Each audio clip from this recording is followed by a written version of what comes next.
Hello, friends. Mark Holmes here with my buddy Cowboy Jobu, and we're sitting here watching the Atlanta Falcons and the Green Bay Packers. And I got to tell you, I feel sick. Literally, I feel sick. I've actually got a bit of a cold that kind of came on this morning. I've got a bit of a sore throat, and I actually don't feel that well. And what's really complicating it is watching this game. This really just kind of pisses me off even more. I mean, I'm watching Green Bay. Crosby misses a 42-yard field goal.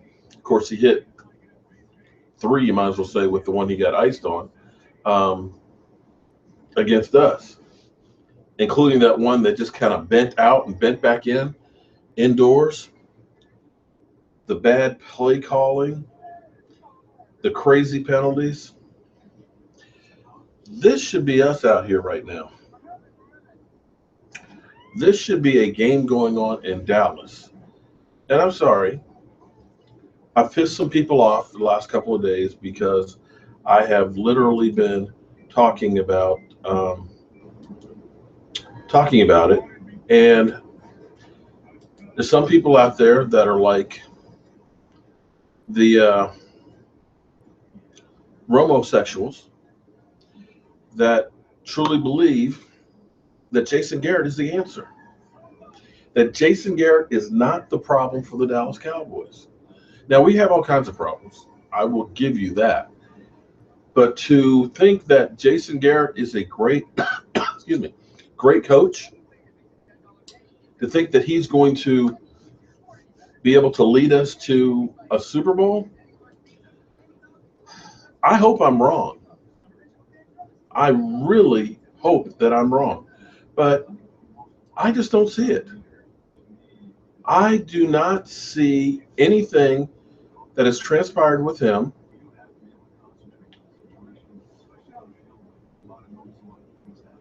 in the last 10 years that tells me different. Maybe one of you guys can get it to me, but I'm sorry. When the game seems to be on the line, he always reverts to the pass. He always seems to have blunders with clock management and play calling. You never see him get angry on the sidelines for a guy messing up and holding people accountable. He says, oh, yeah, we keep guys accountable. But I'm not so sure. Because, see, I see other coaches around that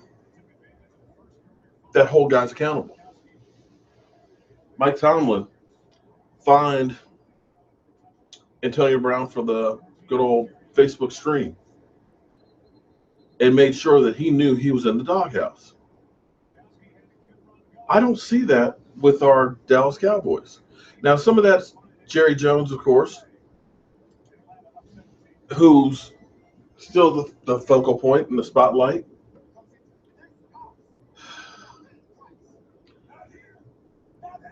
But it's got to change, man. I posted a comment from Lauren, I can't remember the last name at this morning, and a lot of people took it the wrong way because it was talking about Hillary Clinton. We should feel like she does right now. It was not meant to be I'm for Hillary or Trump or anything like that. It was just about how we should feel being Cowboy fans right now. 2 times in the history of the NFL have the number 1 seed lost their first game. And both times, Jason Garrett was part of it. That comment that the person wrote, and it hit me after I read it, I was like, God, since the last time we were in the Super Bowl, New England has been to 7. Kaiser, yes, it was. You're right, DJ. Hey, Bill B, Kaiser, Nick C, PJ, Godwin, welcome to the pity party, I guess I should say, for our Dallas Cowboys. Because it just shouldn't be acceptable for us to continue to lose year after year after year. Now, don't get me wrong. It was a great season. We had found the cornerstones, our new cornerstones. To me, it just opened up the window that was close to closing because of Tony Romo getting old. But it seems like the players change, but we're always still in the same game. And I wish I had the answers for it, but I'm not sure. I hate to say it, but I feel like our team is dysfunctional as can be. You got, hey, Dak Prescott, future MVP. Um, Here it is. You have the best rookie season ever. And you got Jerry Jones talking about Tony Romo can do what Aaron Rodgers does and he's going to be in a Super Bowl. And then they're going to sit down and talk. Tell me what it is there is to talk about. You have a high contract. You can't stay healthy. Team's found another quarterback. And it's time to move on.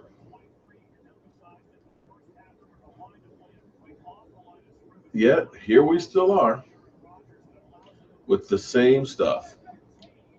You know, Barnum and Bailey decided that the carnival and the sideshow, they ain't working anymore. They're not popular.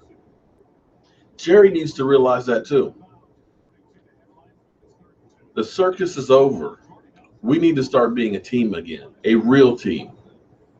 We've made some improvements by having Will McKay as head of scouting department and stuff. Our drafting is better.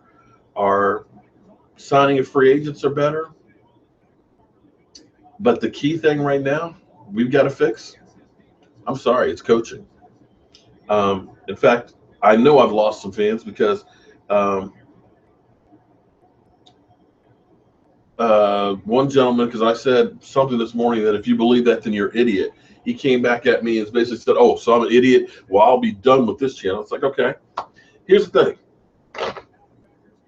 They say, I was reading a thing here on YouTube, that every day there's 5,000 channels that get 1,000 subscribers. There are literally thousands of subscribers out there. I mean, channels out there. I guarantee you, you can find one that's going to tell you exactly what you want. I'm going to tell it and keep it as real as I know it to be a fact. And if you don't like it, please, by all means, you don't have to be here. Because my opinions are my opinions, and I'm giving you my opinions. So, watching this game, I am literally sick. Some of the arguments that keep or excuses. I shouldn't say arguments because they're not really an argument. They're really excuses. Whenever our team loses, people just come up with excuses. Well, we couldn't expect to win with that defense. Our defense is terrible. Yeah. You tell me Atlanta's defense is great? You're telling me that Green Bay's defense is great? Right. Forever, other teams do more with less.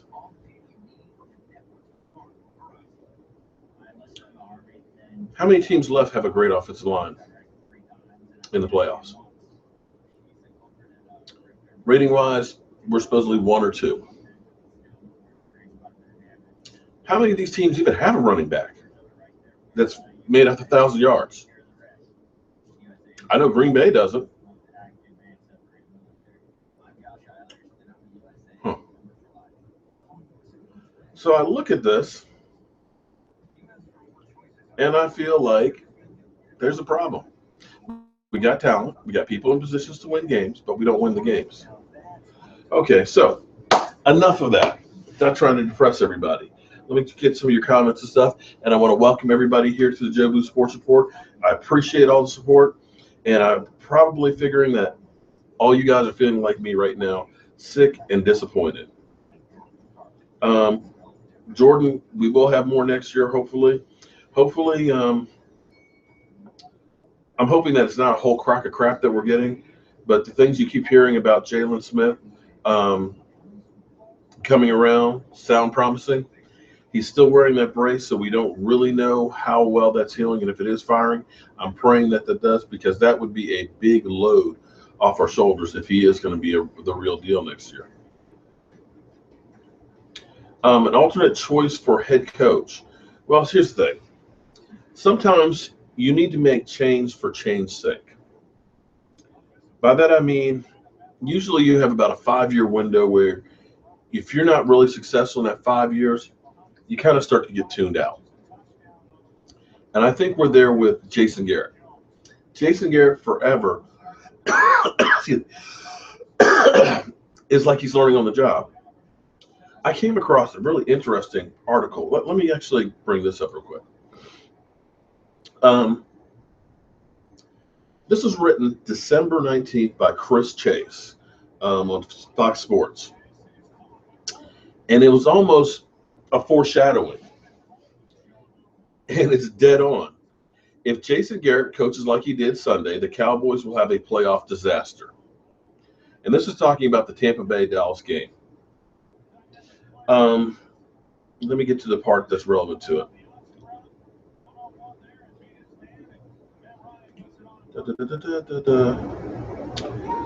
The Bucs couldn't stop the Cowboys. Ezekiel Elliott was doing his thing, running it down the throats of the Bucs front four, and short passes by the Dak attack were more efficient than Dallas could have possibly hoped. Despite some special teams errors, Dallas held the edge 17-6 lead at halftime and didn't punt all game. When Tampa immediately cut to 17-13 in the opening possession of the second half, it seemed like a mere annoyance to the Cowboys team that began marching right down the field for what felt like a certain score. With the ball near midfield and Dallas facing a 3rd and 2, okay, this is one of those defining moments that I always talk about.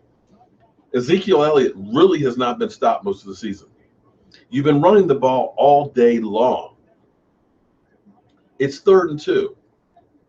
And everybody in the stadium knew what was coming. Elliott was getting the ball and going up the gut. And he did get the ball, except instead of running it, they had attempted to toss a reverse to Lucky Whitehead. The exchange was botched, and the Cowboys were forced to punt for the first time in the game. The momentum shifted completely because Dallas chose the worst moment to get cute. And that's exactly what I'm talking about. We used to run the play until they could stop it. In high school, we were so good that we could actually say, we're running right here, and we dare you to stop it. And that's literally what that offensive line and Zeke Elliott have been able to do. So instead, okay, let's not do that. What the heck? Let's do a reverse and toss it to Lucky. Okay. I understand. You want to mix it up, throw a curveball here and there. Okay. Linehan calls plays. So to take away credit where credit ain't due, still Jason Garrett is the team's coach and head of staff, of course. So you think after that first punt, now Tampa Bay, with Tampa now ahead 2017, the Cowboys would get down to their old brass tack and play some mouth-to-mouth football. After all, they only have the best offensive line in the league and a running back making a rare bid for MVP. But on 1st and 10, with Dallas having easily driven 50 yards on 6 plays, the Cowboys run an end around again to Lucky Whitehead, who lost 7 yards. Another drive-killing, bonehead move. You had something that was working, and you start trying to get cute.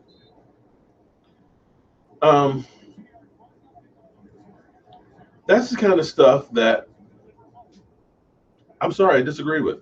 You guys can tell me I'm wrong, but that's the kind of stuff that has been killing us in crunch time in these games. I can point back to the Philadelphia Eagles game when the division was on the line. Exact same situation. 4th down and 1. Kyle Orton is the quarterback, and we throw the ball instead of running it. You look at this game that we just had with the Packers, 5.7 yards with the running back. Yet we only ran the ball 22 times. The second half, literally, it was pass. Now, don't get me wrong. Dez and Dak hooked up a lot, but you stick with your bread and butter. What got you there? This is a running team. It controls the clock, keeps your defense off the field. Yet Jason Garrett always seems to be outsmarting himself, and that's my problem. So, back to the original question. I would love to see a Sean Payton here, a Bill Collier, guys that keep you accountable, guys that don't accept failure. I wouldn't even mind seeing a young, up-and-coming coach. I just know that Jason Garrett is not the one that's going to take us to the promised land. Well, Kevin, I don't agree with you on the Greg Hardy one.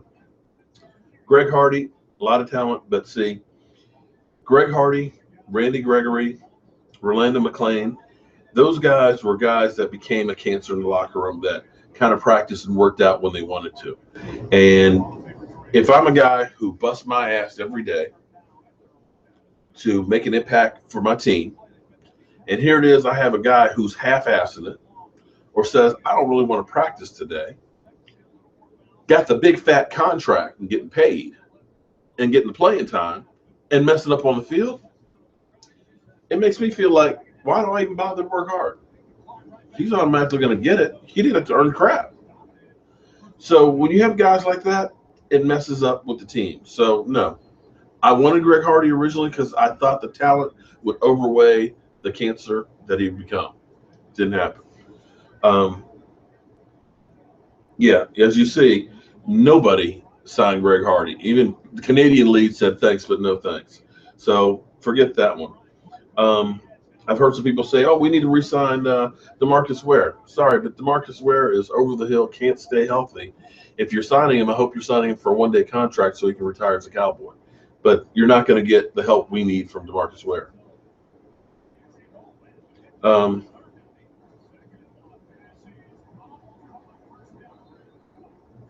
Billy Goat and Rodgers have the same runs. Yeah, that's about right.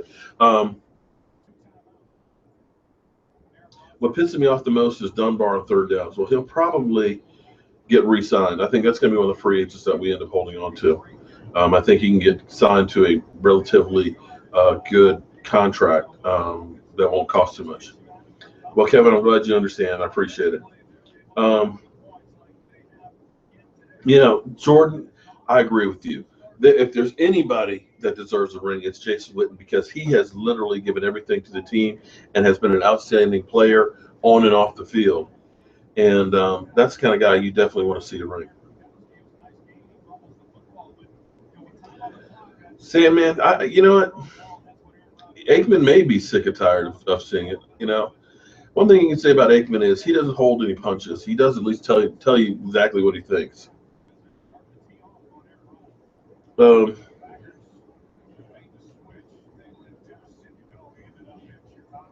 Okay.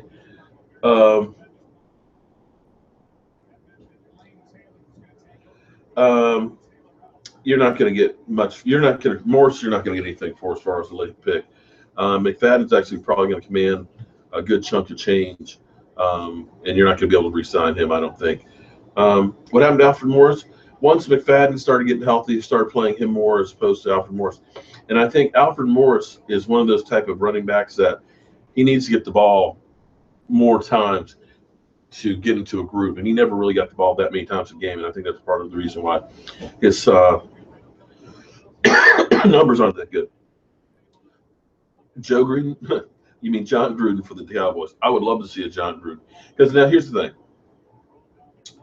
I don't think John Gruden is the type of guy who can build a team. There's a couple coaches that are fantastic at building teams.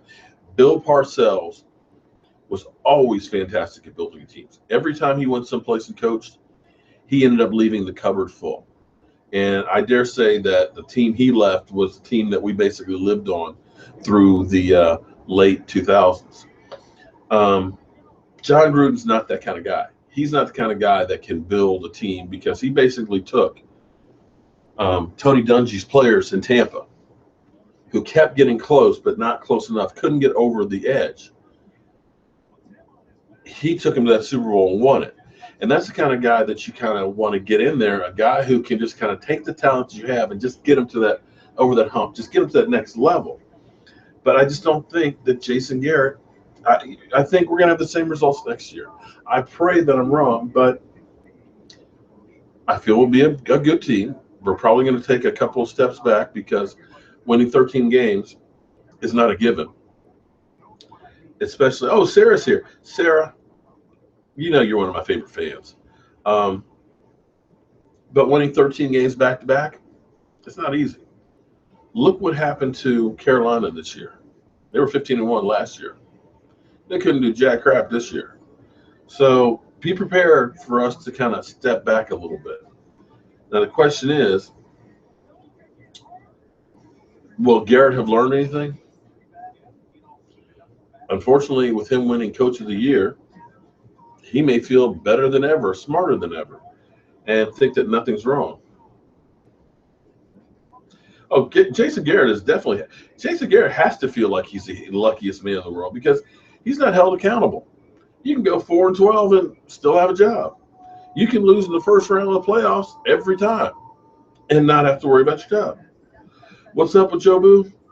Jobu's over there pouring from his flask because he's just getting his drunk on because he is sick to death of the same crap of losing every single year.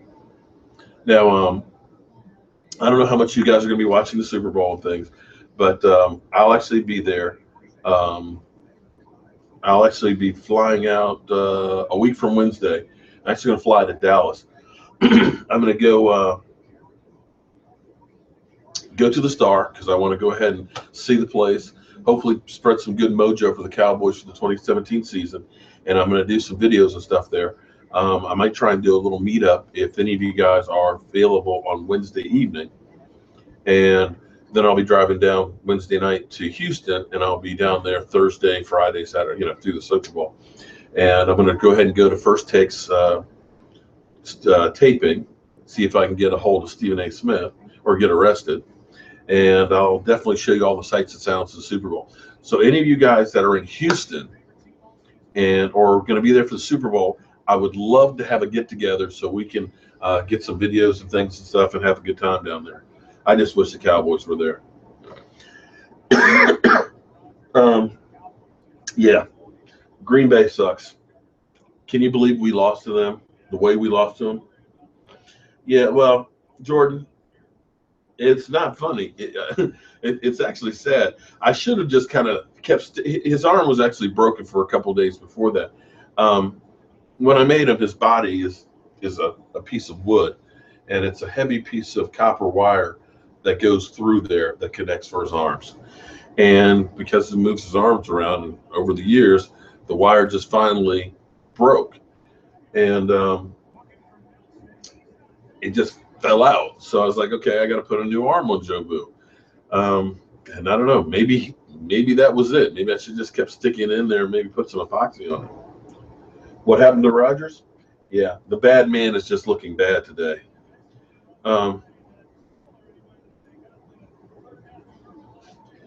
This is what mystifies you. This is what mystifies you. Was Green Bay that good last week, or were we just that bad? We had our opportunities that game to make that a blowout had we not come out flat. Bill Collier would be fantastic. That would be incredible.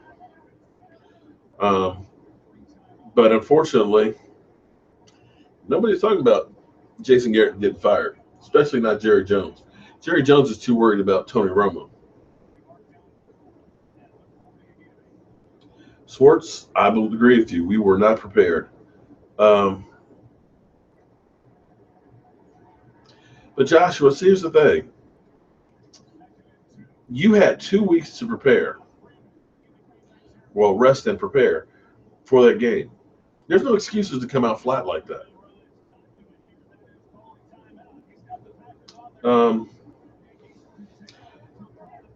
Yeah, I agree with you, Reese. I think Jason Garrett has hit his ceiling. And there are coaches. It's not like it hasn't happened before. Wade Phillips Look what he did with our team and everywhere he's been. Great guy, great defensive mind, but he could never win a playoff game. Um, Marty Schottenheimer, he took teams that were always bad, Cleveland, Kansas City, San Diego, and he got them to play extremely well during the regular season. But for whatever reason, come playoff time, just couldn't do it. And I can't tell you why. Just some guys have it in the regular season, they don't have it in the playoffs. Tony Romo's been that way. Jason Garrett, so far in his career, every year there's a big game.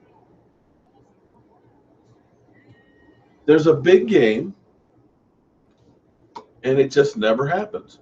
I can't tell you why. I wish I knew.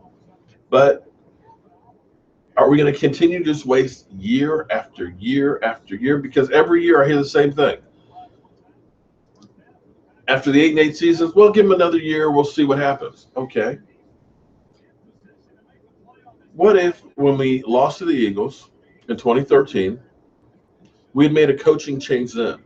Maybe we had brought in a different coach. And we had somebody there for Tony Romo and DeMarco Murray for that season. Maybe we would have had a Super Bowl by now. Maybe had we had a different coach this season with the talent we had on the field, we would have had a different outcome. So that's 3 years right there. After 3 8-8 seasons, how much more time do we waste? How much more time do we keep spending on this? How many years do we keep experimenting and thinking that this is going to be the year? Well, Real McCoy, without saying, we need a better pass rush. And because we have always tried to make the offense Romo felt friendly, getting him the wide receivers, the offensive line, and things like that, we've neglected the defense. We've basically put spare parts for the majority of our defense. We've tried to draft a few studs between DeMarcus Lawrence and Randy Gregory. DeMarcus Lawrence had one really good year, but he's been injured 2 of the 3. So you have to wonder, is it just bad luck with him, or is this going to be something that's chronic?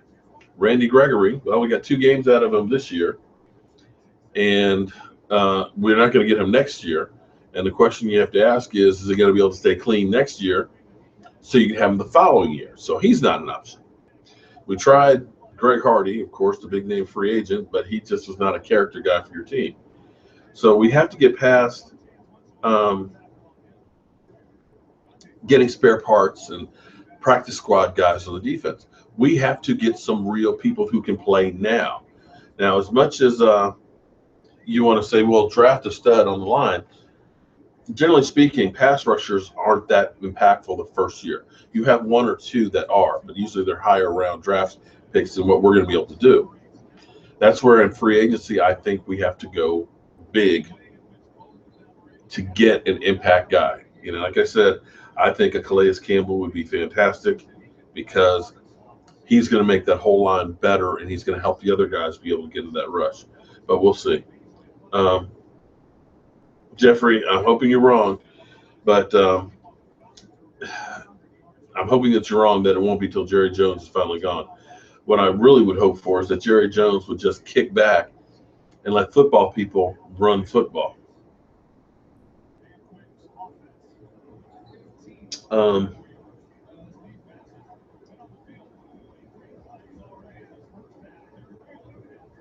Westbrook from Oklahoma would be fantastic, and John Ross, both of those are really great guys, great wide receivers. I wouldn't mind seeing either of them. Yeah, Aikman does. Well, can't really hear the sound too much, but Aikman, I'm sure, is bringing up the Cowboys, thinking that the Dallas Cowboys should be here, especially with what we're seeing from the Green Bay Packers right now. I'll get back to you on who I actually want to bring on the team right now. I've been focused so much on this season and things. I'll start getting together my notes and looking at the Senior Bowl next weekend and start figuring out who I think we should draft and free agents we should get.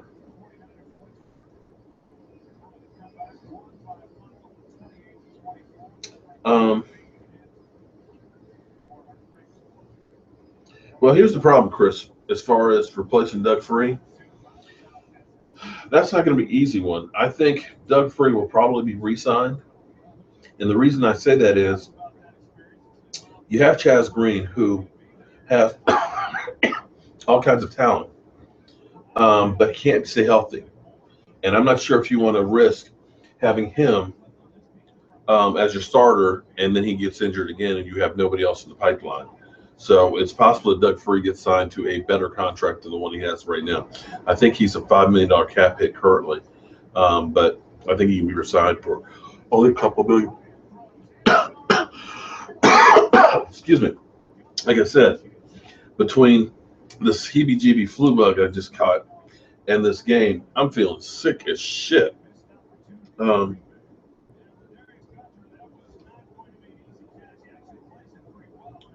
Get lucky for one more for one throw. Yeah, Free needs to go. That doesn't.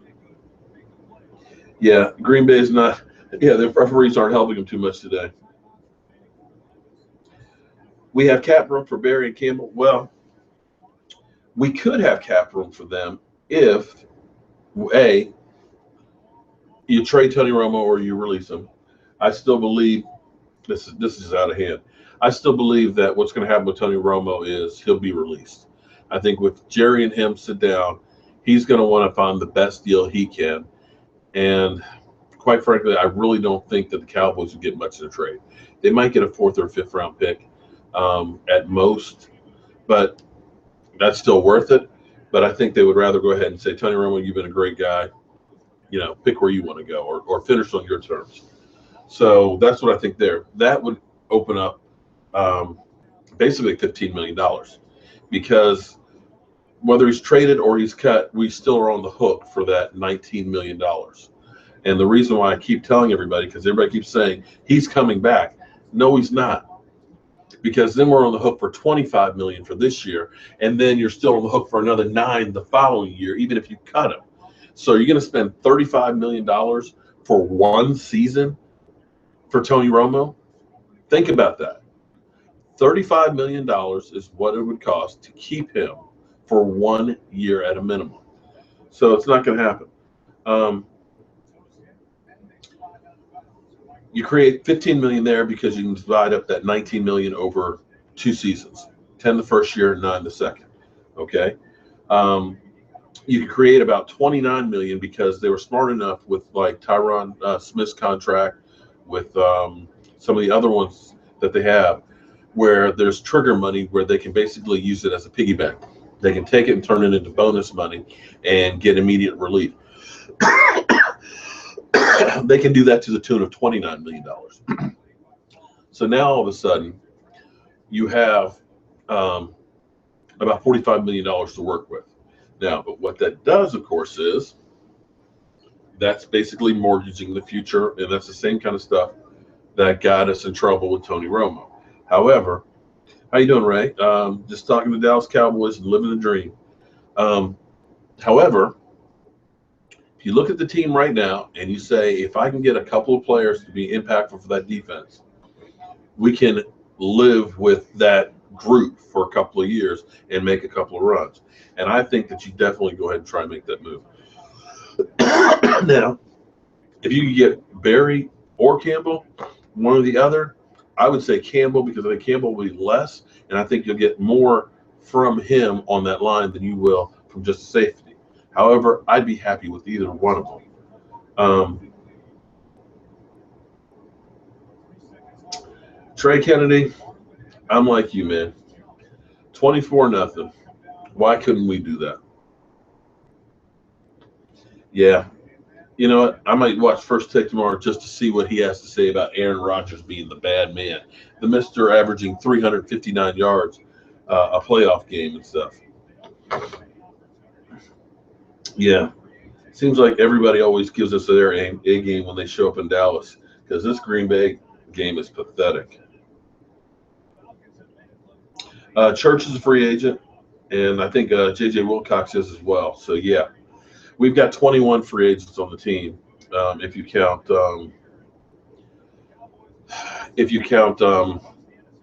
Orlando McClain. He's technically a free agent, but he's not coming back. That's some more cash that'll get freed up because he'll be gone as well. I'm glad you guys agree with me about Calais Campbell. He fits when you look at the money we spent for Greg Hardy. Calais Campbell is that impactful, and he's not a cancer guy. He's a leader type guy. You won't have problems out of him. God, I wish I could say more about this, but we'll see how that all goes. I'm hoping I'll actually see him at the Super Bowl because we always end up running into each other. Yeah, you're right. Stephen A. Smith will not be wearing his Green Bay Packer jersey. That's probably what happened to him. He jinxed them. In fact, I feel a video coming on. Stephen A. Smith, the real jinx.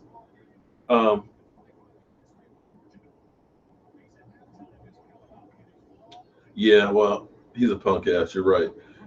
Stephen A. Smith. Yeah, I can't wait to hopefully get onto the set of that show.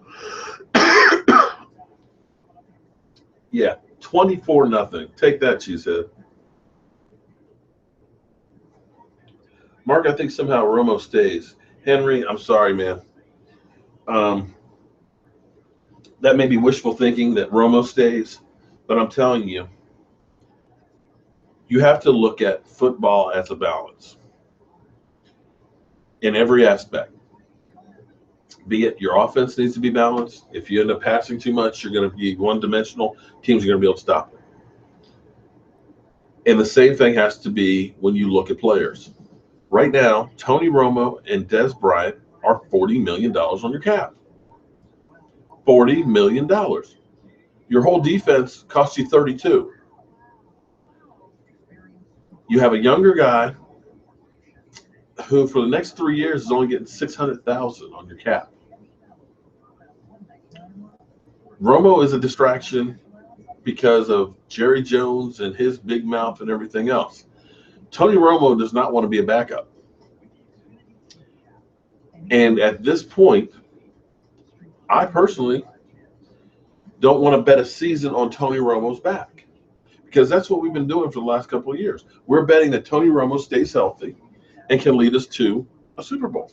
I don't think it's there anymore. Romo has to go. Chris, I have to agree with you on that. Like I said, I've got nothing against Tony Romo. Tony Romo has been fantastic. Tony Romo has given everything to the team, but Tony Romo's gotten paid over the years. And it doesn't matter in football who you are. When we're done with you, bye-bye. Simple fact. I've seen guys that you truly love and you don't realize the game has passed them by. But sorry, it's passed Tony Romo by.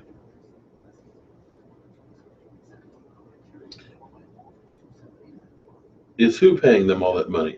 Packers getting packed. Yeah, the Packers are definitely. You look for Jerry Jones to somehow mess it up. Well, here's the thing that makes me feel good is worry about Dak Prescott. And I know a lot of people say that I'm too on Dak Prescott's bandwagon, but just look at the history of him because everywhere he has gone, he's been doubted. So the stuff that Jerry Jones is doing is no different than what has happened everywhere he's gone. But what he's been able to do is when a guy gets hurt and takes over for it, he busts his ass to prove people wrong. All season long, we talked about Jerry Jones and Tony Romo would get put in as soon as necessary. We had people talking about if Dak Prescott has a bad quarter in the playoffs, that Tony Romo would get inserted. There is no quarterback out in the NFL that had that kind of pressure on them. I mean, we literally lived from play to play to play. With all that pressure on him, being the Dallas Cowboys starting quarterback, being the most talked about team day after day after day, brother, just calm as can be, just like this. I don't care about any of that. I got my teammates here. We're going to go out and we're going to play some football. To be down 21-3 against Aaron Rodgers, who at that time was the bad man, you never saw him panic. You never see him sweat. He just goes out there, does his job. So I'm not sure that Jerry Jones can mess that up. It would be different if he was, say, like a Washington Redskin quarterback without an offensive line and he was getting beat to death, because I've seen a lot of promising quarterbacks with the Washington Redskins that literally got pounded into submission and it ruined their careers. But I don't see that happening here with Dak Prescott. He's too well liked in the Cowboy organization from the players. Yeah, Reese, Mississippi State. When you think, here, the incredible thing is, like I said, last year about this time, I was watching the Senior Bowl because I hadn't really. I'll be honest with you, I'm not a big college football fan. Okay, I just don't have the time for college football and the NFL. So I was watching the Senior Bowl because everybody was talking about Carson Wentz, and I wanted to see this Division I AA wonder. And I'm watching that game, and I'm like, okay, everybody's talking about Carson Wentz. I said, but Dak Prescott, he played better than him. So then I started going back through and looking at the film. And that's why most of you people are here, or why this channel has grown, is because what I said about Dak Prescott. And even people will say, you didn't know anything about Dak Prescott. Okay, well, I've relayed out the whole YouTube channel here, and you can see that section on Dak Prescott. Go back through a year ago, and you'll see everything I said about Dak Prescott. But as I'm watching these films, everybody's talking about him being Tim Tebow 2.0 and a running quarterback. And I'm kind of like, I don't see that. I saw a guy who was throwing 50-yard bombs on a rope. I saw a guy who was moving around in the pocket, buying time. I saw a guy who took Mississippi State to a #1 ranking in the nation in a place that never wins with no talent around it. And I'm like, he's playing against a conference that puts 50, 55 guys in the NFL every year. Carson Wentz is playing Division I AA in a conference that puts about 2 or 3. This guy's been playing on top-level competition for 3 years and threw for 71 touchdown passes. How do you say that's Tim Tebow? So he's been used to getting disrespected, but I think he actually feeds on that. Yeah, okay. I see we got a few haters. It's amazing how the haters just love to come in here. And I'm noticing I'm getting more and more of them, especially that one that's basically a clone of me, or should I say the anti-me, the anti-Mark Holmes. So welcome to the madness, buddy. Feel free to say what you want. Just try and keep it clean, because we have an audience here from teenagers to people in retirement homes. Okay, that's the only thing I have asked. If you want to talk trash and say that the Cowboys lost to the Green Bay Packers, which we did, go right ahead. But just kind of keep it clean and keep it respectful. That's what I ask, because that's what this channel is about. It's about to have honest discussions about football, get together, and have a great time. Okay. Yeah, well, I figured, here's the thing with Atlanta. Atlanta's playing at home at a stadium that's going to be shut down. Green Bay is beat up. They've got the flu bug and everything else. And I think they honestly spent everything they had last week, excuse me, against us Cowboys. So you had to look at the advantage being for Atlanta, the same way that advantage should have been for us last week. Him and his wife, Billy Payne. Oh, Jeffrey, you're cold. F the haters. Okay. Norman, can you say one and can you say done? Yeah. Yeah, from all reports that we're getting right now, Jalen Smith's knee is coming along well, and the nerves going down his ankle are coming in really good. So I'm hoping, praying that happens, because that would be a big boost. You put Sean Lee over there on the weak side and Jalen Smith on the other side, that is a very, very fast linebacking core. Okay. Yes, but okay. Yep, it's crazy in Atlanta. Okay. Big group. So how's the field down there? I heard you guys got a lot of rain yesterday. Is it still raining there today? And if you're a Falcons fan, congratulations, buddy, because it looks like you're going to the Super Bowl.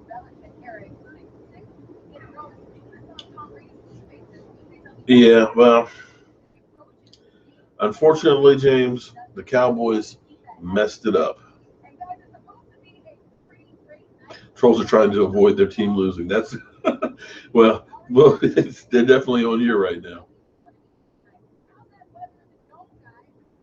That shirt looks like the shirt Marvin. Well, it's actually an old Super Bowl shirt that I have put on. My wife said that dark colors help to hide fat, so that's why I'm wearing a darker color, trying to hide my belly here because, old and fat. What corners do we resign?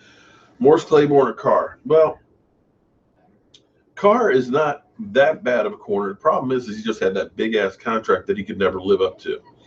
I think he can be re-signed for a reasonable price. Morse Claiborne, better known to me as the Glass Man. He showed flashes this year, but he only played half the season, and he was atrocious in the playoff game. So I'm not sure. I'm not sure you signed him. I'm ready to move on from him. We traded a number 1 and number 2 pick to go up and get him. Sorry, we never got value for him. And, you keep trying over and over and over again. It's time to just say, let's start over. Will I do a mock draft? I will say I may do a modified mock draft because to me, mock drafts are really pointless and useless. They put out 20 or 30 mock drafts. So at some point you say, well, I said that this guy was going to be great, And when you get guys like Mel Kiper, who last year after our draft gave us a C, which was the lowest grade they gave anybody for the draft that we had. Take a look at it. They turned around and said, oh, we're going to revise that to an A. Okay. All right. Do you remember when we drafted Travis Frederick? We ended up trading with the 49ers. We moved back, took him, and got Terrence Williams with the extra pick that we picked up. I remember all of the draft experts, Mel Kiper, what are they doing? The Dallas Cowboys just wasted a pick. That guy could have gone in the 5th round. Okay. But guess what? He's been a 3-time Pro Bowler. So you got him. You got Terrence Williams by moving back on that one. I'd say that was actually a pretty good move, but it was laughed at the time.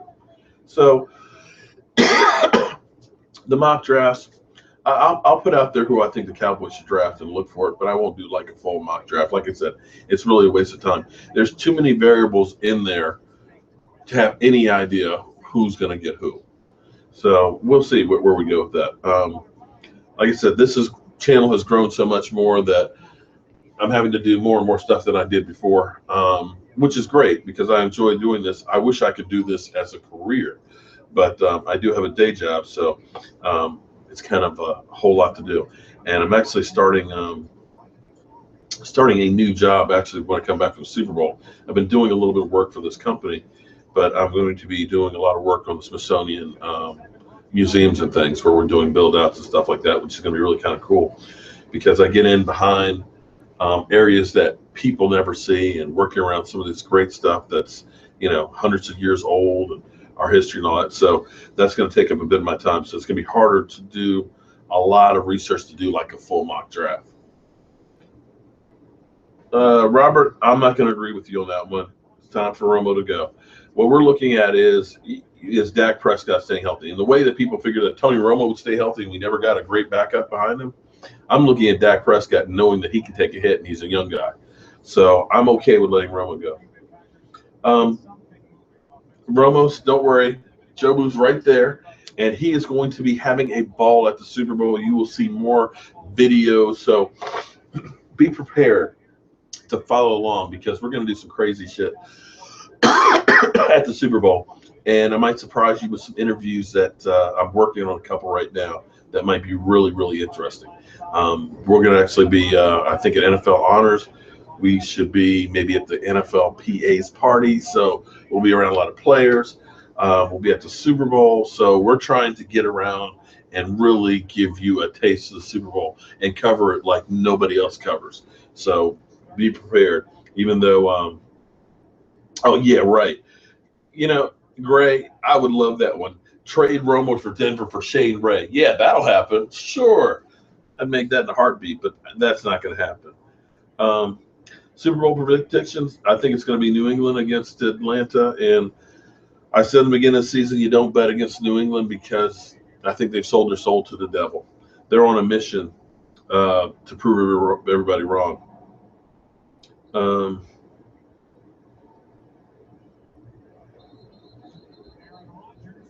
Romo going to Miami. Well, they've got a good defensive things. It'll be interesting to see. I think I'd rather see him in the AFC than the NFC. To be honest with you, it's one of those things that you don't want to face the guy on a regular that you got rid of because they're out to prove you wrong.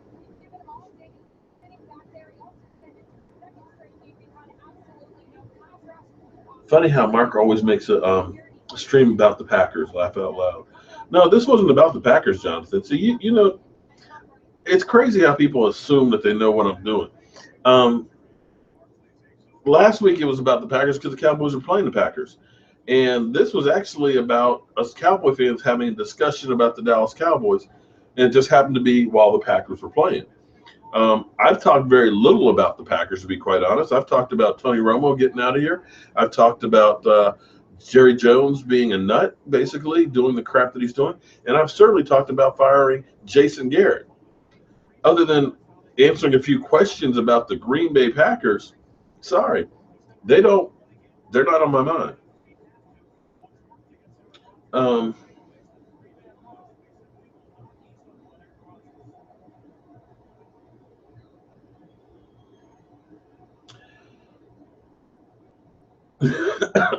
yeah, Norman, right? I like that.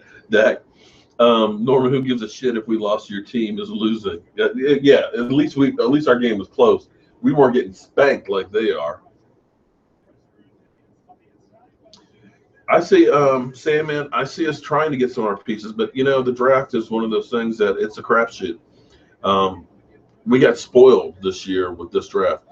That's not the norm. What I always hope for me to look at a draft to be successful, I look for getting an impact player, a guy who truly makes an impact. I look for two starters and a special team person and a backup person. If you can do that in one draft, then that's a fantastic draft. And you look at us last year, we got two impact guys with Dak and Zeke. We ended up getting, of course, a couple of starters between Brown and Collins. You ended up getting role players in there, and you also possibly have another impact player in Jalen Smith. So that draft was incredible. We have another draft like that. We still can't fill all the holes that we have, and that's where we'll need some help free agency wise. Um, so we can plug some of those holes, but remember, Terrence Williams as well as Bryce Butler are both free agents. Sanchez and Calvin Moore are both free agents. You've got on the defense, you've got Jack Crawford, you've got Brandon Carr, you've got J.J. Wilcox, you've got Morris Claiborne, um, as well as some other guys that are on there. So you've got a lot of guys you need to replace, and you've got to upgrade on the line. So you can't get all that in the draft, not unless we trade back and create a few extra picks and hit on those later round picks. Um, yeah, Jonathan. Okay, everybody for Jonathan and the Packers. Congratulations. History repeats itself. You beat us and you lost the next week. Um,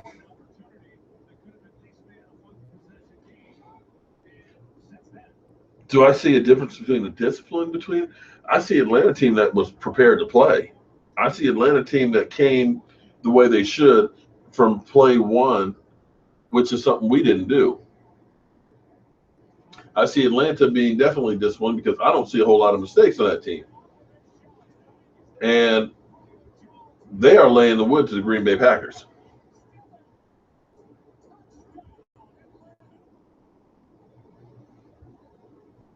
Um, Yeah, Tapper could be. Tapper's one of those guys that, if he can stay healthy, can be. And you really can't. Here's the thing. Okay, okay, Norman. Slow clap again, buddy. There you go. Congratulations, Norman. Now, go lick your wounds, buddy, because you're getting your ass handed to you right now.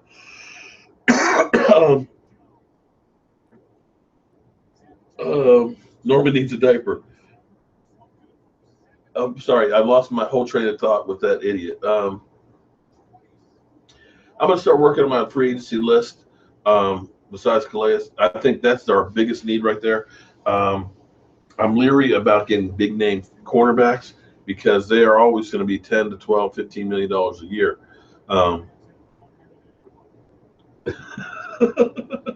Okay. Hey, Noah. Thinking 31-0. Yeah. Yep. Yeah, Norman, how's that feeling today? Because y'all definitely looking like some shit.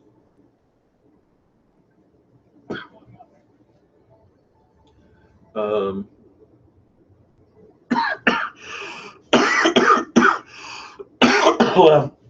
at least we showed up. We were getting blown out, but we at least made a game of it. Yeah, this is pretty bad. Atlanta, congrats. So we have our first team for the Super Bowl. Just about looks.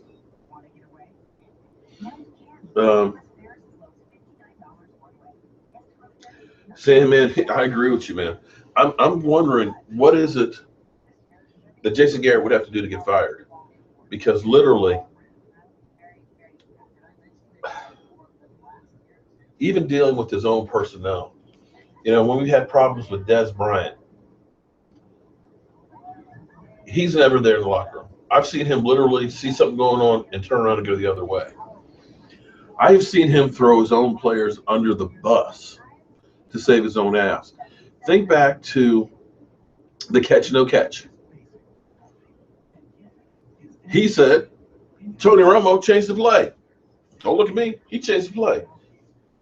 A real coach says, hey, we lost the game. It's on me. I take responsibility.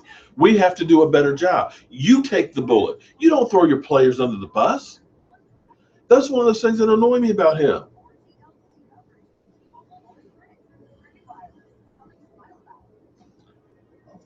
Well, you might be right that the only way he get fired is to tell Jerry that Dak is the quarterback and no way Romo starts. Yeah, but you know what? That's what he needs to do. But in a way, that's what Jay Gruden basically did. No, actually he did. Jay Gruden went about the right way. Jay Gruden basically set RG3 up to fail. He basically said, oh, yeah, RG3 is going to be our quarterback, but then went out there and said, here's all the problems with RG3, and put him out there knowing he was going to get hurt.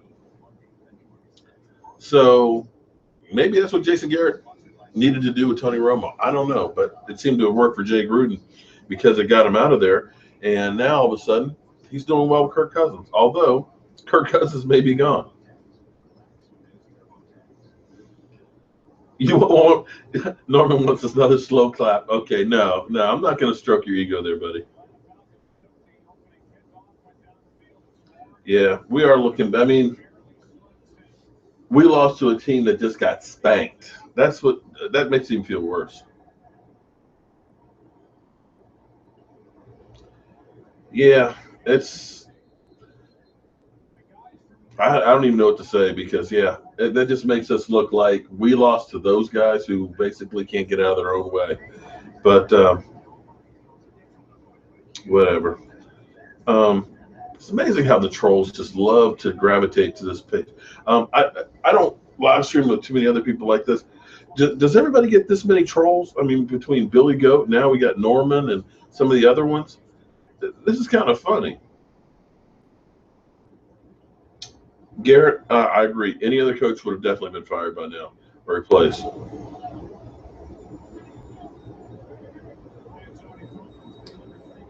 Sam, man, I agree with you, man. Basically, everybody who's jumped on me and told me how much the Cowboys sucked, I say, hey, what can I say? We had all the advantages we lost. Martellus Bennett, Marty B, another big mouth. Um, it wouldn't have been a bad move, but he's one of those guys that he's kind of a cancer. Kendall Wright wouldn't be a bad addition.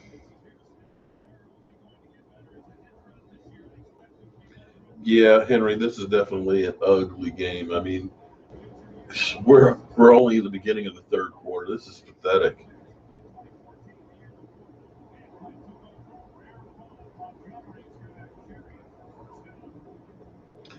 No, we're no longer going to call you Norman. We're going to just call you asshole. How's that? After that comment.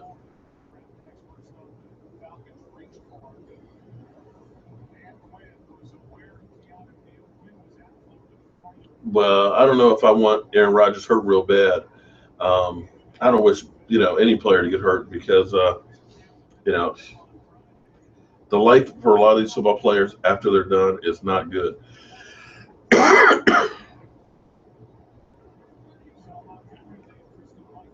um,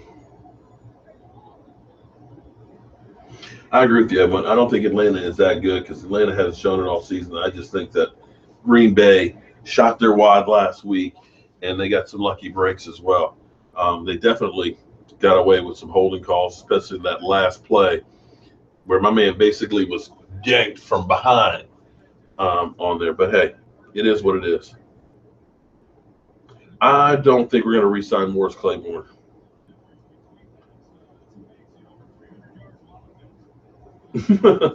um,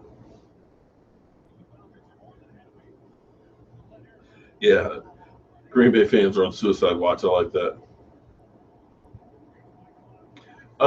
Byron Jones is actually he doesn't you don't hear a lot about Byron Jones, but Byron Jones is a pretty good safety. He can cover really really well. Now is he a ball hawking safety? No, not yet. Um,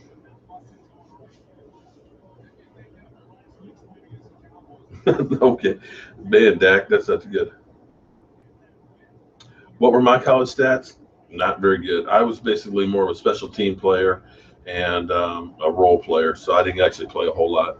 And my knees finally gave out on me, so um, didn't do a whole lot. I'll be the first one to tell you, but I worked hard. Um,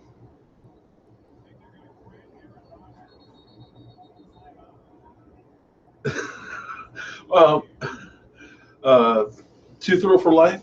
I keep getting these references to EDP, thinking that he's coming in here and being a troll. I don't think EDP is worried about my stupid ass. You know what, Sandman? You're right. That what we saw here today with the Falcons, you saw a team that was ready to play and was coached well. That's what our Dallas Cowboys should look like with the offense that we have. With Zeke Elliott and that offensive line, we should be running over people. Try and get cute and change up what your thing is. All season long, we won by running Zeke right down people's throats, play action passing with Dak for about 250 yards. You get in the playoffs against Green Bay, a team that is not good at stopping the run, and you're successful running the ball, but you try and throw the ball more. You're trying to get cute. And that's what I was talking about Jason Garrett. He's always trying to get cute. It's like, I'm so smart, I'm going to outsmart him. But it never works out.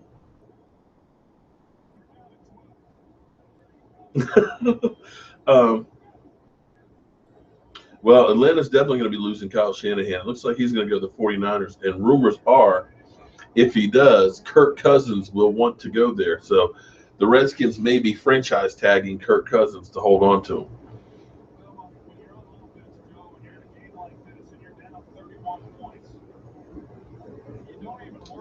Mark, how did we give up 30 plus yards? Yeah, I don't know, Sandman. I'm still mystified on that. How we give it that 30-yard play. I wish I had the answer on that one. I really wish I do because it sucked.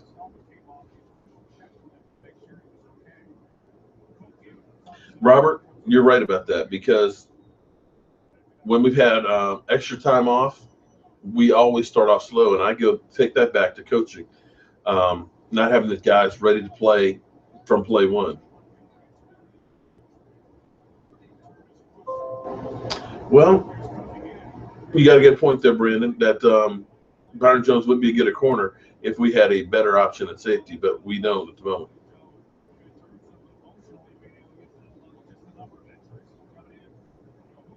Well, here's the thing, PJ, that I don't understand, because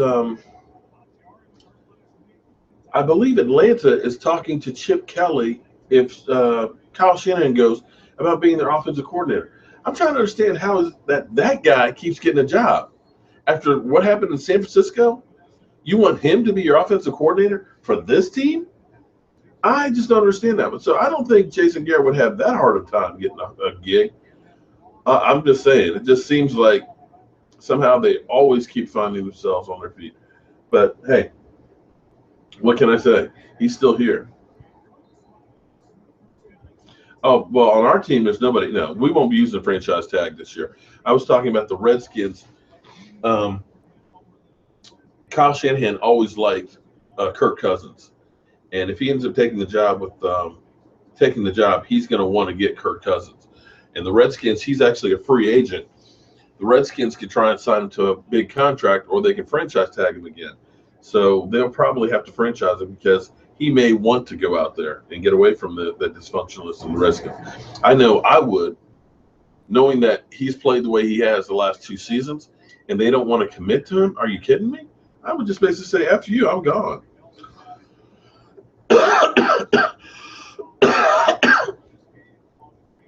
Chip Kelly has it, coach. Yeah. Um, well, the fact that Chip Kelly can go anywhere is amazing to me.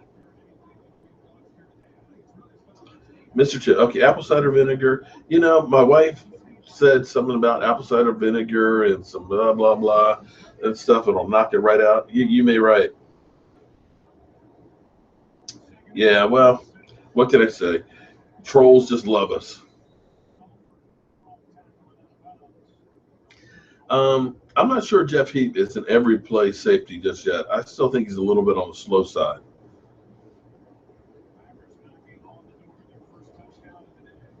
Oh yeah, it'll cost the Redskins about $27 million for a franchise tag for him, and it may even be more than that, because Matt Ryan is going to have to get a contract extension, and he's going to get paid big time.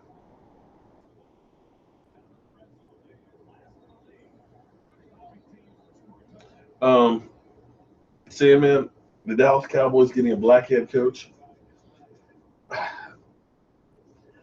I just don't. I'm sorry, I just don't see that happening. Um, I hate to say that there's racism, but I know some of the comments that I got when Dak Prescott first started playing. That comments of saying that I don't want no player as my, and you know what word I'm thinking of, as my quarterback in the Cowboys.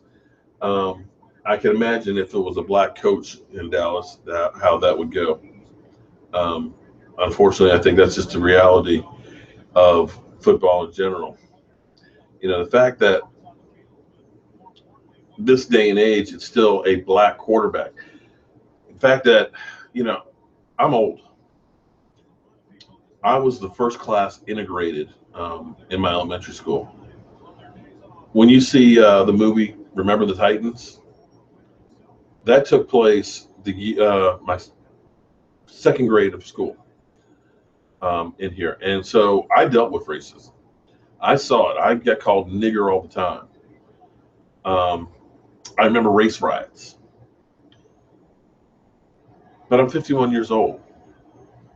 I've seen a black president.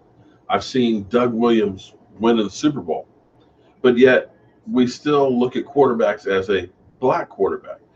And I don't know that that's ever going to change, because if it hasn't changed by now, when is it going to change?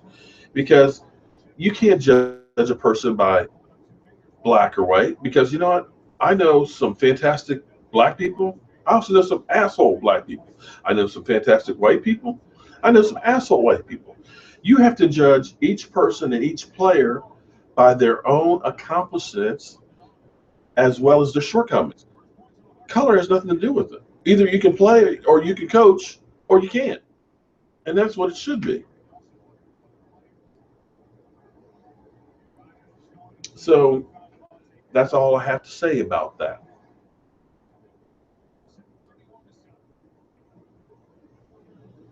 Um,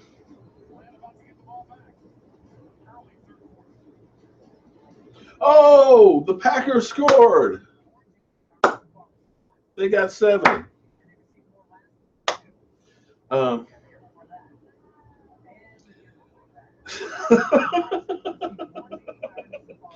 I got a better one for you, Jonathan. Did you say try being white? It was actually really hard for me because being light skinned,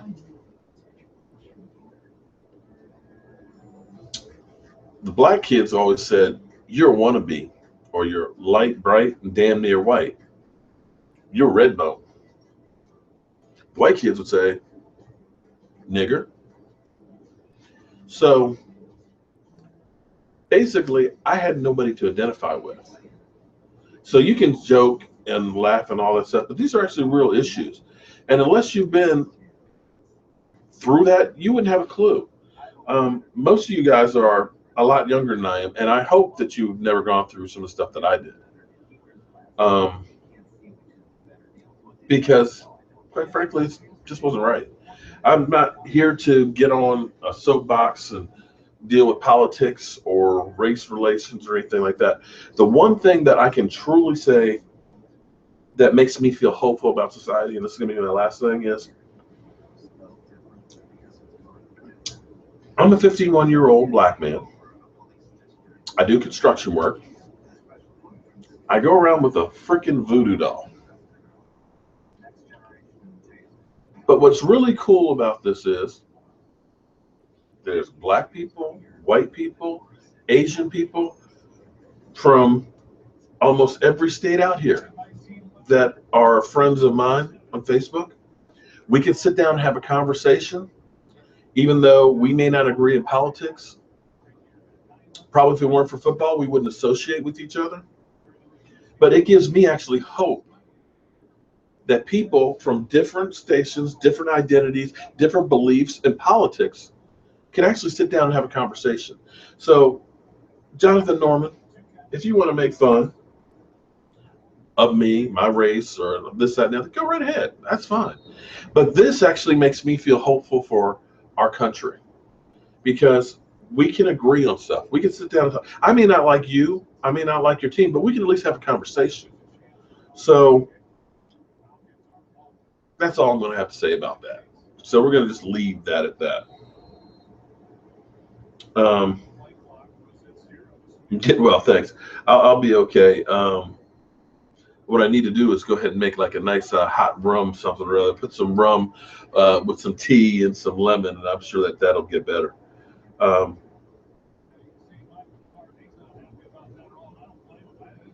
yeah, the trolls are definitely having. Yeah, Jobu finally recovered from his arm surgery to finally put some bad mojo on the Packers. Um, yeah, Thompson, I have to agree with you that this sucks. Um, well, Keith, you may be in the minority here on this one. I think Garrett's time has is should have come to an end already.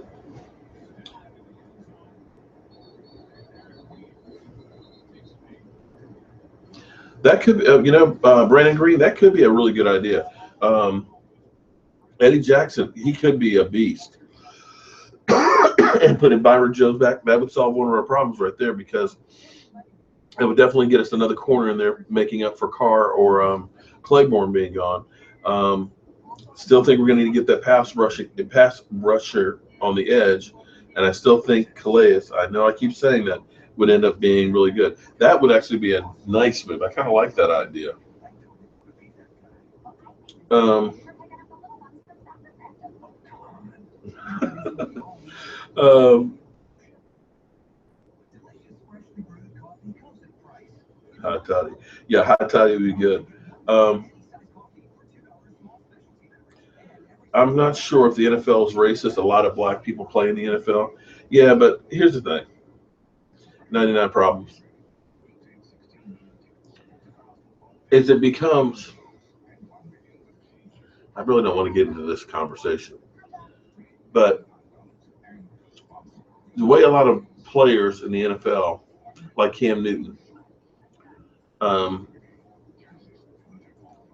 I can say I personally know Cam Newton. I got to spend time with Cam Newton.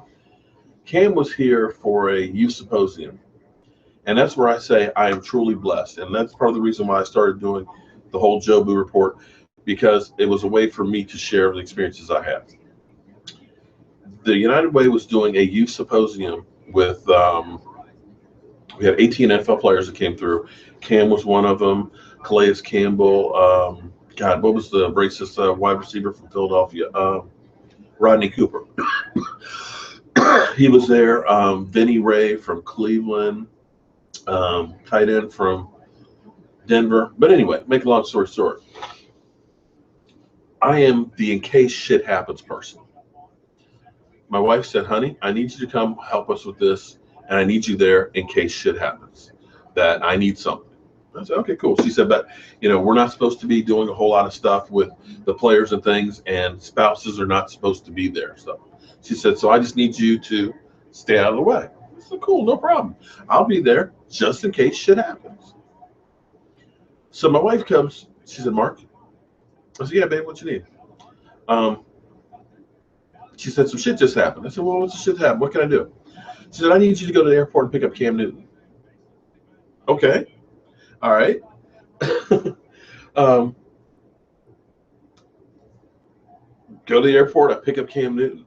And I drove him around D.C. for 3 days. I can tell you for a fact, he loves oatmeal raisin cookies. But the thing I take away from Cam Newton is he's like a big kid. He truly is. He enjoys himself. And the amount of work that the guy does giving back is unbelievable. But you don't hear about that in the community. Everybody talks about Cam Newton being a thug. Because when we did this youth symposium, Cam Newton went to the worst school in Charlotte. He went to the principal and said, I want your 4 most problem children, and those are the guys I want to mentor. And every single week, he came in through a back door, and he met with those kids. Those kids didn't have TVs, didn't even know who Cam Newton was at first. And that's the kind of guy that gives back to the community. Yet, what's always been portrayed about him is he's a thug. He's a hoodlum. Nothing could have been further from the truth. This is a guy who works hard, on and off the field, and gives back to the community.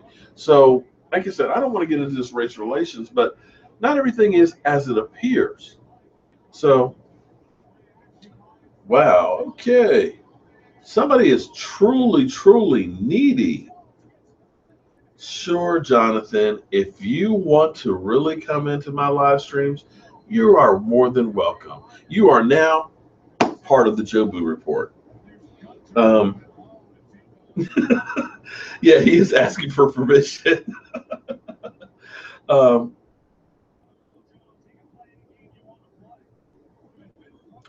yeah, our wives definitely feel the pain. My wife she felt bad for me because she knew how much I wanted to see the Cowboys. And I got to tell you, the NFL lost a whole lot of money by the Cowboys not being in there. Yeah, that landing on the head, that's got to hurt. Um, yeah, Norma, we all love you. Um, I guess you're looking for some for some attention the way your team's getting killed. Um, yeah, he's a bit of a creeper. Dak, he's definitely a bit of a creeper.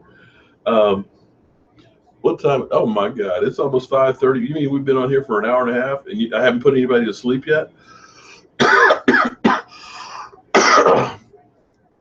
So, who you guys have tonight?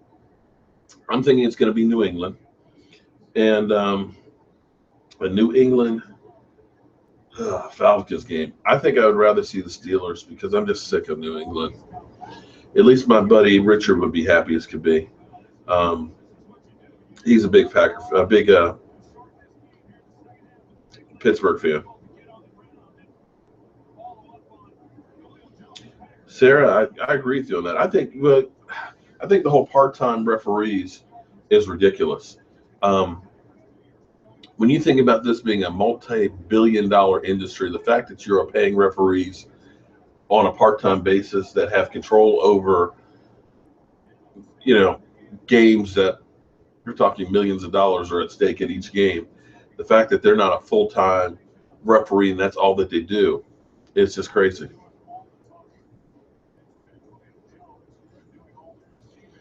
Um, Jonathan, I'm not sure. Why would I be mad at you? Until today, I don't remember you, to be honest with you.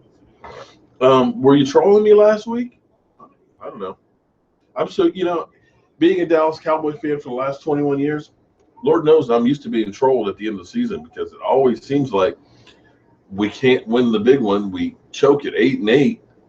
We end up losing in the playoffs, or we just plain stink. So I've just gotten used to it, unfortunately. Yeah, I'm gonna be rooting for the Steelers.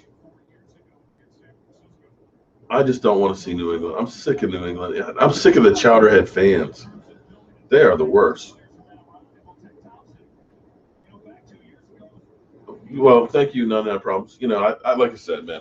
Um, I've been around long enough to. I've seen a lot of things in my life. I mean, a lot of things, and I've been through a lot. And my kids and stuff, kind of like when I start talking about a lot of stuff, it's kind of like they roll their eyes, like, "Oh, here we go again." But the one thing I've learned is, the one thing I've learned is anybody can teach you something. And the day you stop learning is the day that you die. You may think that you know it all, but trust me, you don't. I know a lot about football. I know a lot about a lot of things, but I still have a hell of a lot to learn. So take that to heart and listen to people that you may not always listen to. Get out of your comfort zone and get to know somebody else because you might be surprised that they may be a lot more like you than they are different.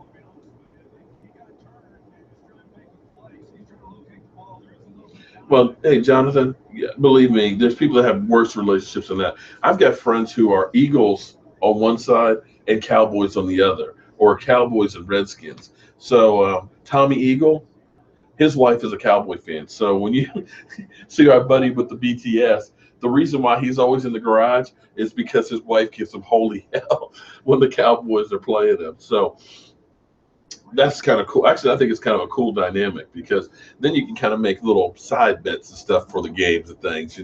If the Cowboys win, maybe you get a little extra freaky or something or other, or you get the sexy drawers or something, and make it fun from that point of view. Um, Jonathan Jeff, make the Dallas Cowboys great again. I like that. Haha, Clinton Dix. Yeah. Yeah. This is just getting ugly. Oh, Sarah, how are you single, girl? Oh, Sarah Green is single. Okay.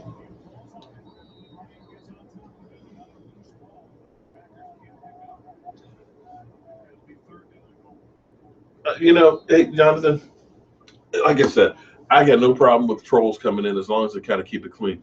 The only ones that bother me are the ones like I've got somebody who's impersonating me and basically saying F you to my fans and stuff. So my fans are kind of like, why are you doing that kind of stuff? That's the kind of stuff that bothers me. Um, I started out just in trash talking groups, so that's nothing new to me. I, in fact, kind of enjoy it. In fact, that's one of those things that make it great is the build up for the games with the trash talking. So don't worry, man. You're more than welcome to be in here at any time.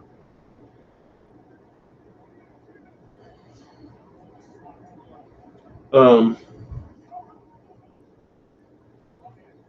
I agree with you, Sam, man, that, the players are going to have to kind of step it up and realize that it's going to be on them more so than um, the coach getting them over the top. Okay, I'm going to remember you this time, Jonathan. You and your dog. I will remember you. I got it. The head coach from P-Bay. Okay. Um, Praise Priceless. Yeah. Norman has nothing to say about his ass whipping. Yeah, you know that. Um, oh, that's why he's here. Okay. Well, Jonathan, we're glad we could help you through this time of despair for your team, buddy. Because misery definitely loves company. Because I tell you what, this sucks to holy heaven that we're watching you guys think up the joint when we should have been here.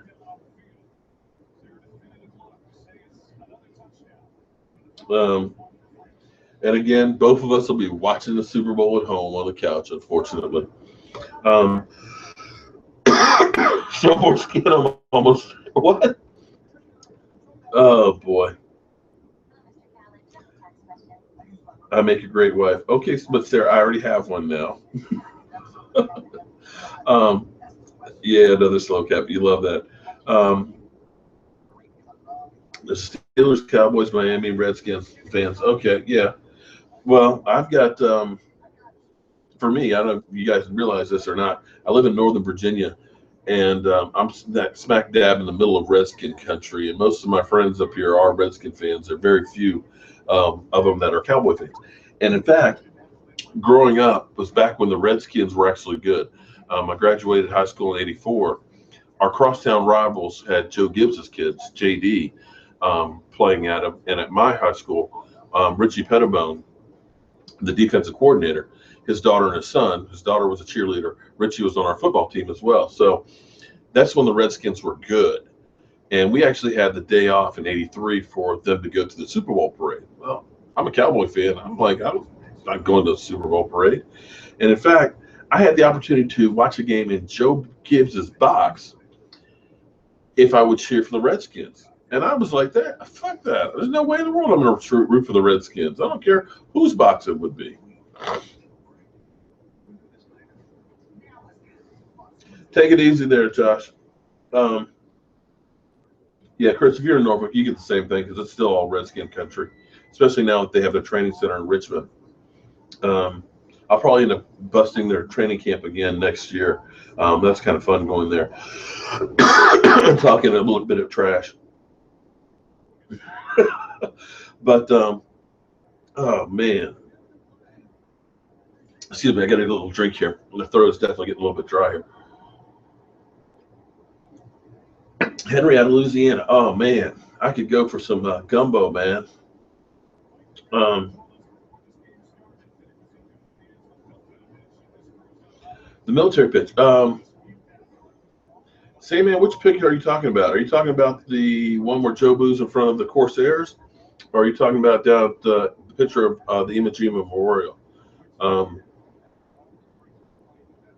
Lawrence Taylor. I think Lawrence Taylor's from Virginia. I could be wrong on that. I'm trying to remember where. The foreskins, yeah, I like that too. 37-7. Damn. That's pretty bad. Okay, so now we're trying to hook up on the channel. Okay. All right. Now, Dak, don't you mess up with my girl Sarah. Because you mess up with her, I'm going to kick your butt. Well, thank you, Sarah. I appreciate that. She might beg to differ, though. She gets mad sometimes when I'm down here blogging for a little bit too long. But, you know, it is what it is. I just enjoy doing this, and I'm glad people are enjoying it, too. Yeah, so it'll be interesting to see how Atlanta does at this Super Bowl. And apparently, we have to take the can't win them off of Matty Ice now because now he's won a few playoff games. Both picks, yeah. The Corsairs are actually at the Marine Memorial Marine Museum down in Quantico, and it's really, really cool in there. I was always a fan of the Baba Black Sheep show, and that Corsair plane is just really bad. No, I'm just telling you, if you happen to hook up with Sarah Dak, you better make sure you do her right, man. And the other one is down at the in Arlington by Arlington Cemetery, the Marine Corps Memorial and stuff. So during Bike Week, Memorial Weekend, everything else, I always go downtown, and I like to actually hang out at Bike Week for the Rolling Thunder Parade and stuff like that. That's a lot of the stuff that you guys probably haven't really seen because it was stuff I used to do on Facebook, and most of you weren't really fans back then. So you'll see more and more of that kind of stuff in the off season and things. Atlanta might put up 60 points on this game the way it's going. God, I got to get rid of this cold. But I still say it sucks. I thought for sure last week we were going to win that game. I thought for sure that this was going to be the year. And Jason Garrett had me fooled. I kept thinking all season long that, I feel like this team has changed, okay? I got to the point where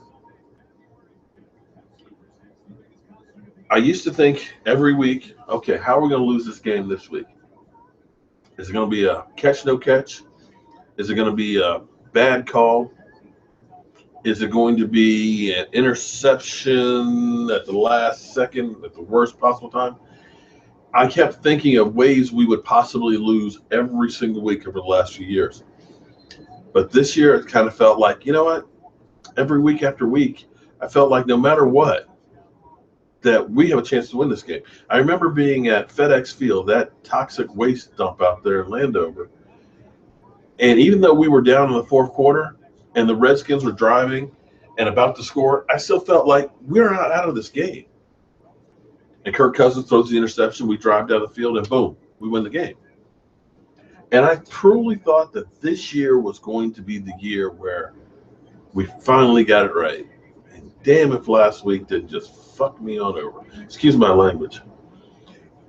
But that one, God, that one just hurt. And I'm trying to think when I felt worse about the Cowboys. Damn. Aaron Rodgers trying to do it all on his own. I'm trying to think of a time I felt worse than that loss. And I'm not sure I can figure out another one that I felt worse than that one. But, hey, it is what it is. Yeah, Henry, that play, I keep seeing it everywhere, from going to the damn gas pump and seeing the replay of it over and over and over again. And it's just ridiculous for us to lose on a play like that. I mean, how do you lose? How do you give up a 3rd and 22? Not only giving that up, but putting them in field goal range to kick a field goal. Even the Packers know it. Jonathan Norman knows we should have been running Zeke. Everybody in that freaking stadium knew we should have been running the damn ball. Everybody but damn Jason Garrett.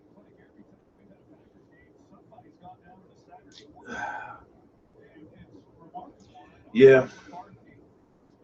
But I'm thankful we got Dak. I'm thankful we got Zeke. I'm thankful we got that offensive line.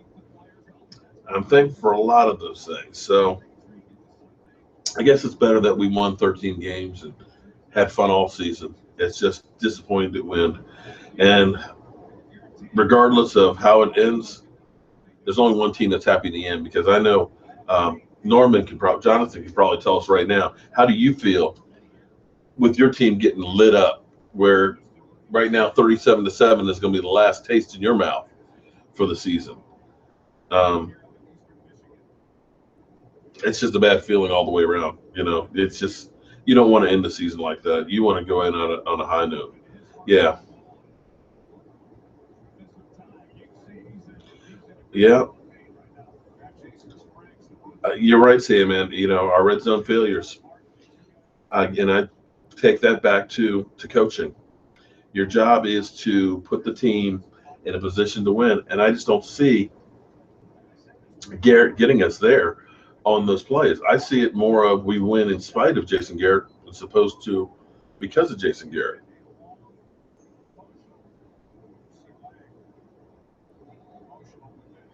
I'll definitely checking that out. Well, the combine's not far away, so I actually can't wait to see that.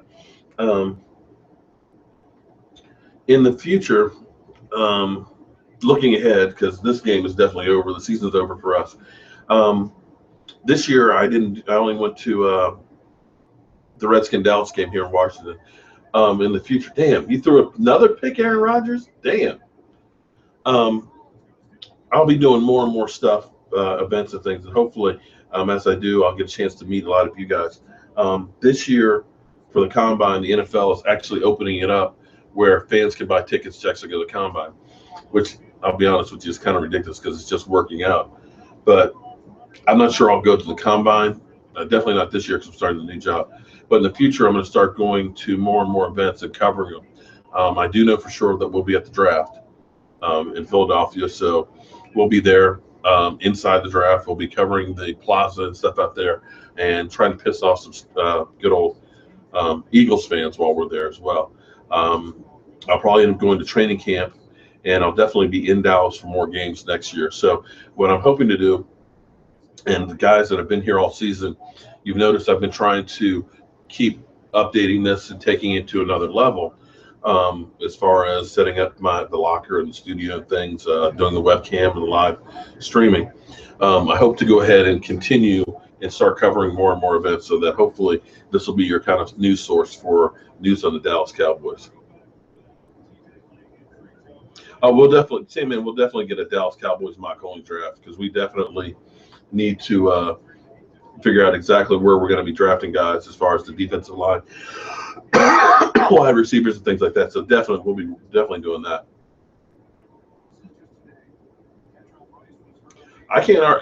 Jonathan, I can't argue that Aaron Rodgers is better than Tony Romo. The only person who's saying that he's not is Jerry Jones, but I think Jerry Jones is kind of a little bit out there.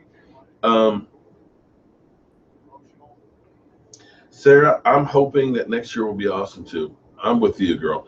I'm gonna finish beating down Jason Garrett over the next couple of days and realize that he's not going anywhere, and throw my support behind him because he is what we've got, and what we can hope for is we hope for a miracle, and hope that it gets better. That's all I can do because he's not going anywhere.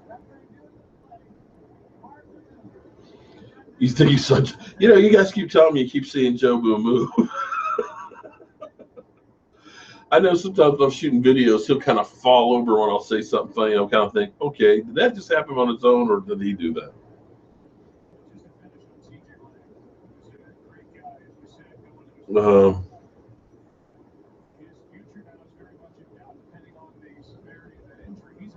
Would I consider trading in a first round to Cleveland and pick up three times in a second?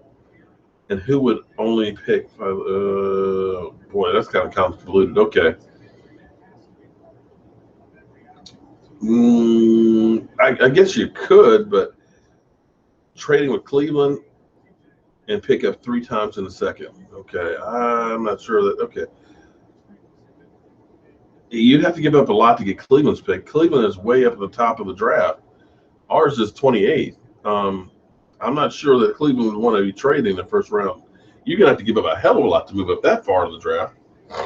No, I can tell you right now, that ain't going to happen. Sarah, you're right. It is what it is.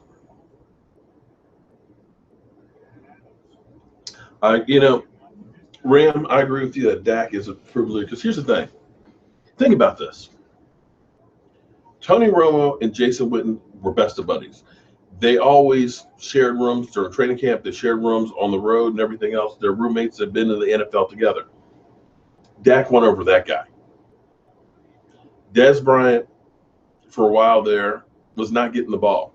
He's getting 2 or 3 passes a game. Wasn't having anywhere near the numbers he had before.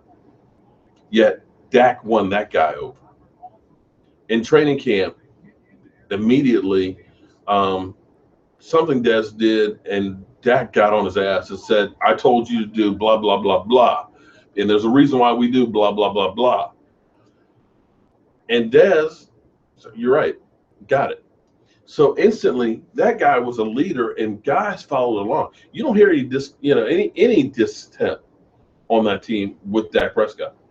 And that's right. He is truly a leader, and guys look at him and say, I want to go to battle with him. And that's rare for a rookie to come out and have that much command, regardless of what you've seen about, guys like Eric Davis talking about he's leaving stuff on the field and stuff. That guy knows his shit, and he's only going to get better as he spends more time in the offense, working the offseason with these guys. He is going to get better and better and better, and the sky is the limit.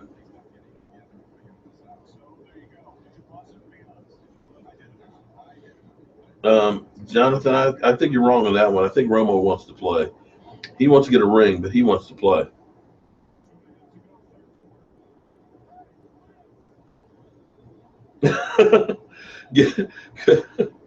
Quit my day. Okay. You got a new job? Well, I'm still okay. I'm a general contractor. I build houses from the ground up. I do commercial renovation stuff. But I'm going to be working for a company that does contract work with the Smithsonian. So we just worked on one of the Hartshorn Art Gallery where we rearranged, knocked down a whole bunch of walls, and rebuilt it for a new gallery. I'll be working in the African Art Museum. I've already worked in the Smithsonian Castle where they have a beam that's holding up the tower that shifted when the earthquake happened. And so basically we had to keep this thing from being able to move anymore to keep the Smithsonian Castle from falling apart. So for me, I just love working on all these old buildings and stuff like that and seeing things that most people will never see and stuff.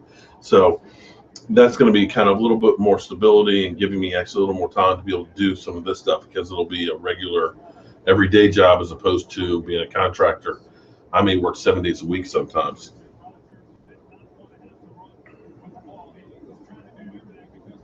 Oh, okay. I got you there. Because I was like, yeah, I would love to get Cleveland's pick. That's possible. Um, that could be a possible. You have to see what's on the board, and I think that would be one of those things that happen in real time. There might be a player that you say, okay, the guy we really want is still on the board. We can pick him up later. We make that trade. We can get him and then get an extra pick. Yeah, but I don't think it's something you would do before the draft. That would be one of those draft day moves. Yeah, this does seem like a long third quarter. Because when I looked up, I was like, it's still the third quarter?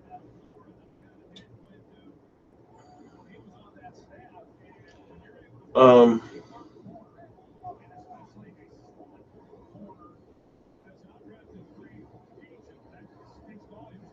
yeah. At least we got a Packer fan that's a realist.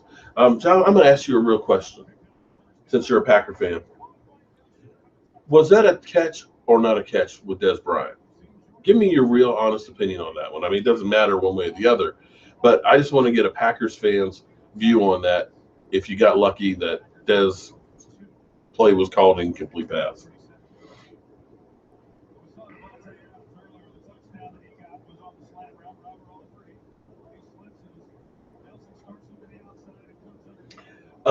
PG County, well, Sam, man, I tell you what's happened, really. Um, the gentrification has actually been happening in D.C. The land has gotten so valuable in D.C. over top of 395, where it comes out hitting New York Avenue. They are building on top of that. They're putting high rises and condos. In fact, how New York Avenue used to be really ghetto, now you've got high rises there that are a one bedroom apartment are going for about $3,000 a month. And what's happening is everybody in DC in the slums are getting pushed out into PG County, Seat Pleasant, Landover, and places like that. So the gentrification hasn't started happening over there in PG County yet. It's being basically all in DC because everybody wants to live in the city. Uh-oh. Are we thinking that this is going to be a comeback for the Packers there, Norman?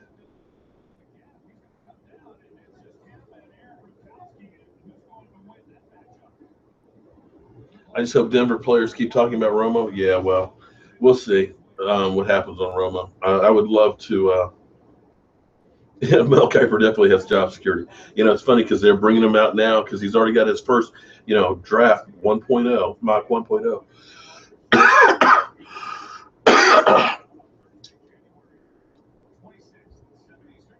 No, Lewis. Lewis, come on, man. Enough already with the Romo debate, please. Dak Prescott threw for 302 yards, 3 touchdown passes, brought the team back when it wasn't his fault for the team coming back. He threw 1 interception, but that interception didn't really hurt the team that much. How much more do you think you could have gotten out of Tony Romo? Honestly.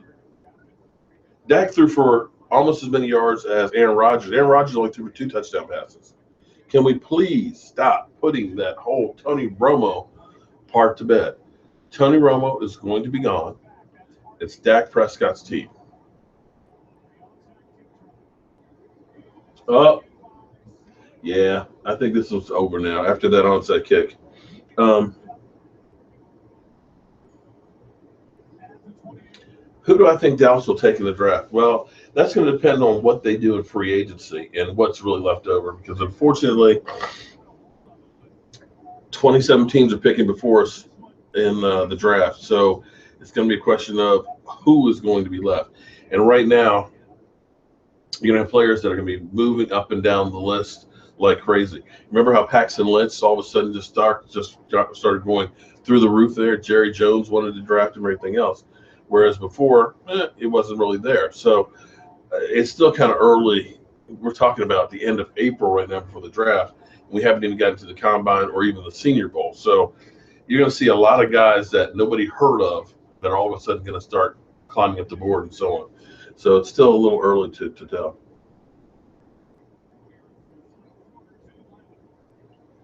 Yeah, Roger Staubach couldn't have done better than Dak. Yeah. I agree with you, Mr. Chip. Please don't get him started, man. It's time for I'm kind of wondering if Tony Romo is gone from the team, what is going to happen with all those Romo supporters? Are they going to kind of go with Tony Romo? Or are they going to be there every time we lose a game and say, Tony Romo would have won that game? We should have never gotten rid of Tony Romo. That's going to be an interesting dynamic.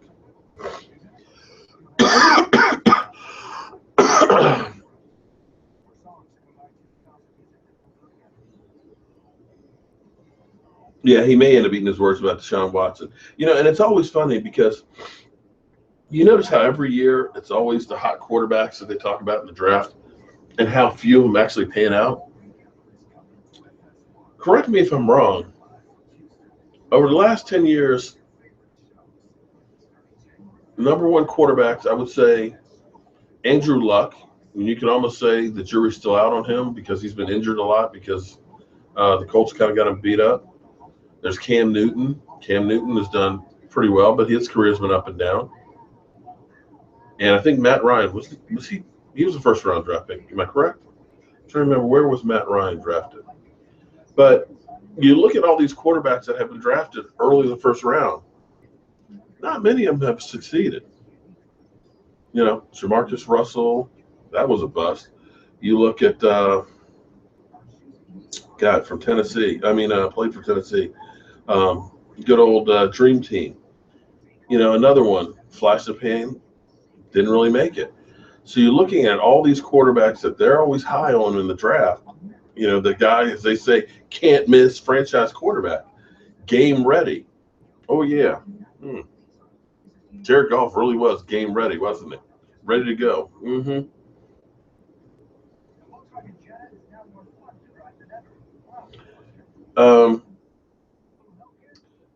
What position would I take first? Again, it depends on what we do in free agency. If we ended up getting Calais Campbell on the defensive line, I would look at getting a cornerback, or if there was a can't miss defensive end. I believe if we get a defensive end in the draft and you get a Calais Campbell on that line, all of a sudden our team's defense has improved tremendously. If Jalen Smith ends up being anything, if you put Calais Campbell, draft a good defensive end, and get Jalen Smith on that defense, your back end doesn't have to be as great because you'll get pressure on the quarterback. That's what I would like to see. And then worry about getting your cornerback. We got lucky with Anthony Brown. He's actually been playing really, really well. Maybe we get lucky again and we find another guy later in the draft. Homosexuality isn't a choice. They're born that way. Oh, my God. That would hurt. Okay, that's a good one. That is the best one I've heard. We have to get that one. You got to patent that one, Brad. Wow. Um,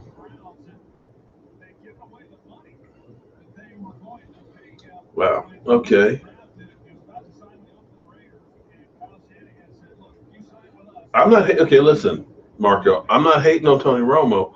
I'm just saying that it's a young man's game, and it's time to move on. So, Jonathan, you're gonna mourn your team's loss later. Does that mean you're gonna go hide in the corner and cry by yourself in the dark? See, we're mourning. Us Cowboy fans are actually mourning our loss here together, man, because misery loves company. Oh, Yanis, no. JP. Here's the thing with JPP. One, Calais had one more sack than he did. They had the same amount of tackles. Two, Calais had two forced fumbles that he didn't have. Three, Calais Campbell had an interception last year that JPP didn't have. And four, Calais Campbell didn't get hurt last year. And JPP has a history of back problems. So, and he has half a hand less. So when you say that JPP is much better, he's younger than Calais Campbell.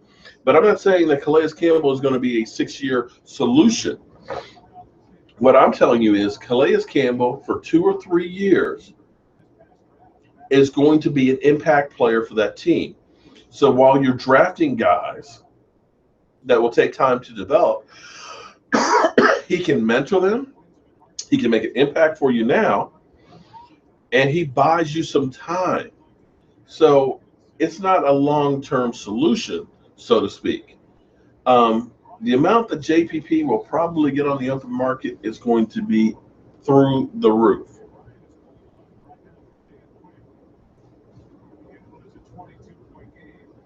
Yeah, I remember. I think I cried when they fired Jimmy Johnson too. That Michael Irvin went crazy. Michael Irvin is still pissed about this loss too. He's like me. Yeah. Here's something interesting. That 4th of July, and I stopped doing it. Jobu had his buddy over there, the giant voodoo doll, and we were outside, and we set off a whole bunch of firecrackers underneath that voodoo doll, and just basically we shot a video, blew up in the air and everything else. And then it was the next day that we heard about JPP getting his hand blown off, and I was kind of like, did Jobu do that? Henry Jenkins, you got a point right there. He did. Romo did take Drew Bledsoe's job, and Karma is a mother.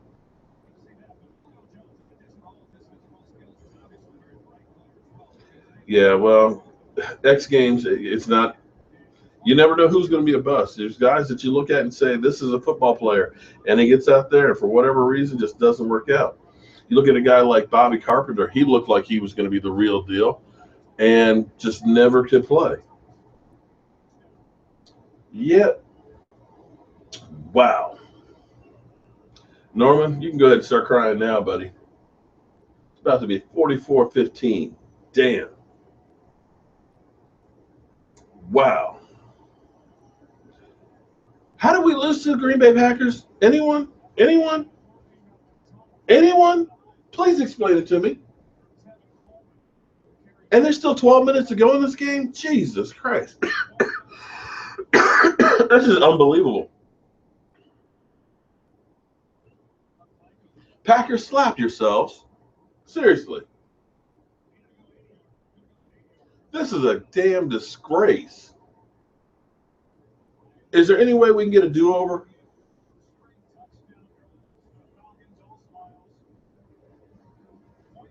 Wow. P-Bay, I like that.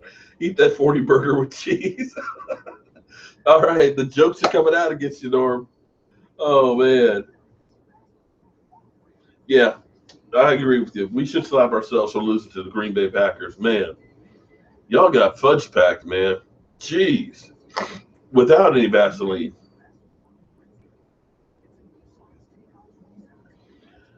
Marcus, you're right. Atlanta looks like they're prepared. They are crisp. They have a game plan. They know what their identity is, and it's a passing team, and they just went through and they played their game. Instead, we jumped around deciding from going from a running team to a passing team and pissed down our leg. Calvin Johnson out of retirement. Okay. Um,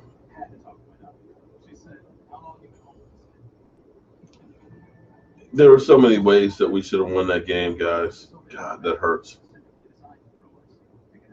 Can I put the camera to the TV? Problem is, if I put the camera to the TV and the NFL knows, they can shut down my channel, in which case it'll be shut down for a month.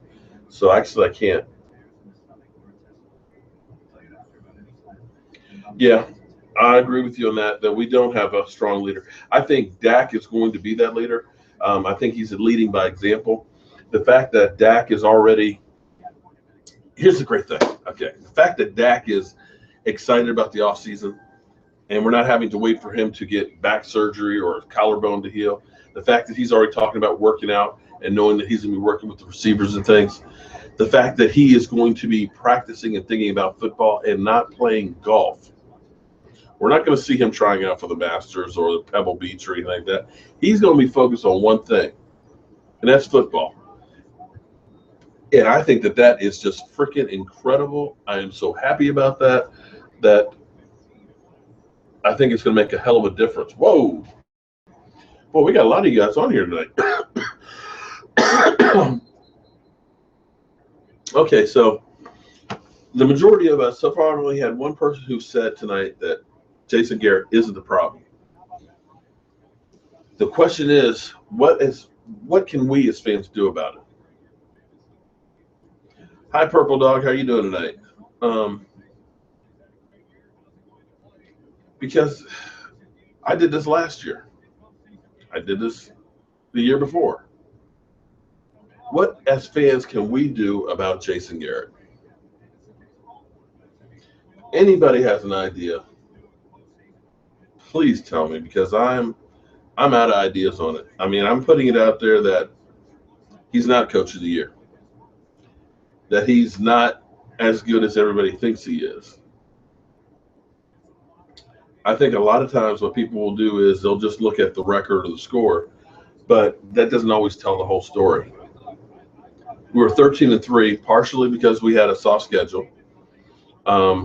Clearly, we had a great offensive line and we had superior talent. And more times than not, that will win you games, but doesn't always. And when you get to playoffs are totally different. And that's when it seems like every time it's a defining game, his sphincter muscle just tightens up like this, and all of a sudden we screw up and we stop doing what got us there. Petition for a new coach.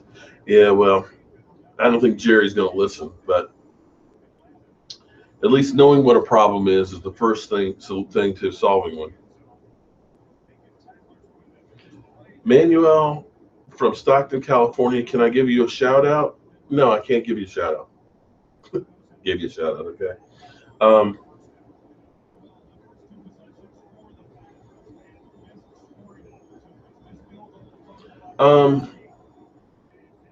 Honestly, Jonathan, I'll be honest with you.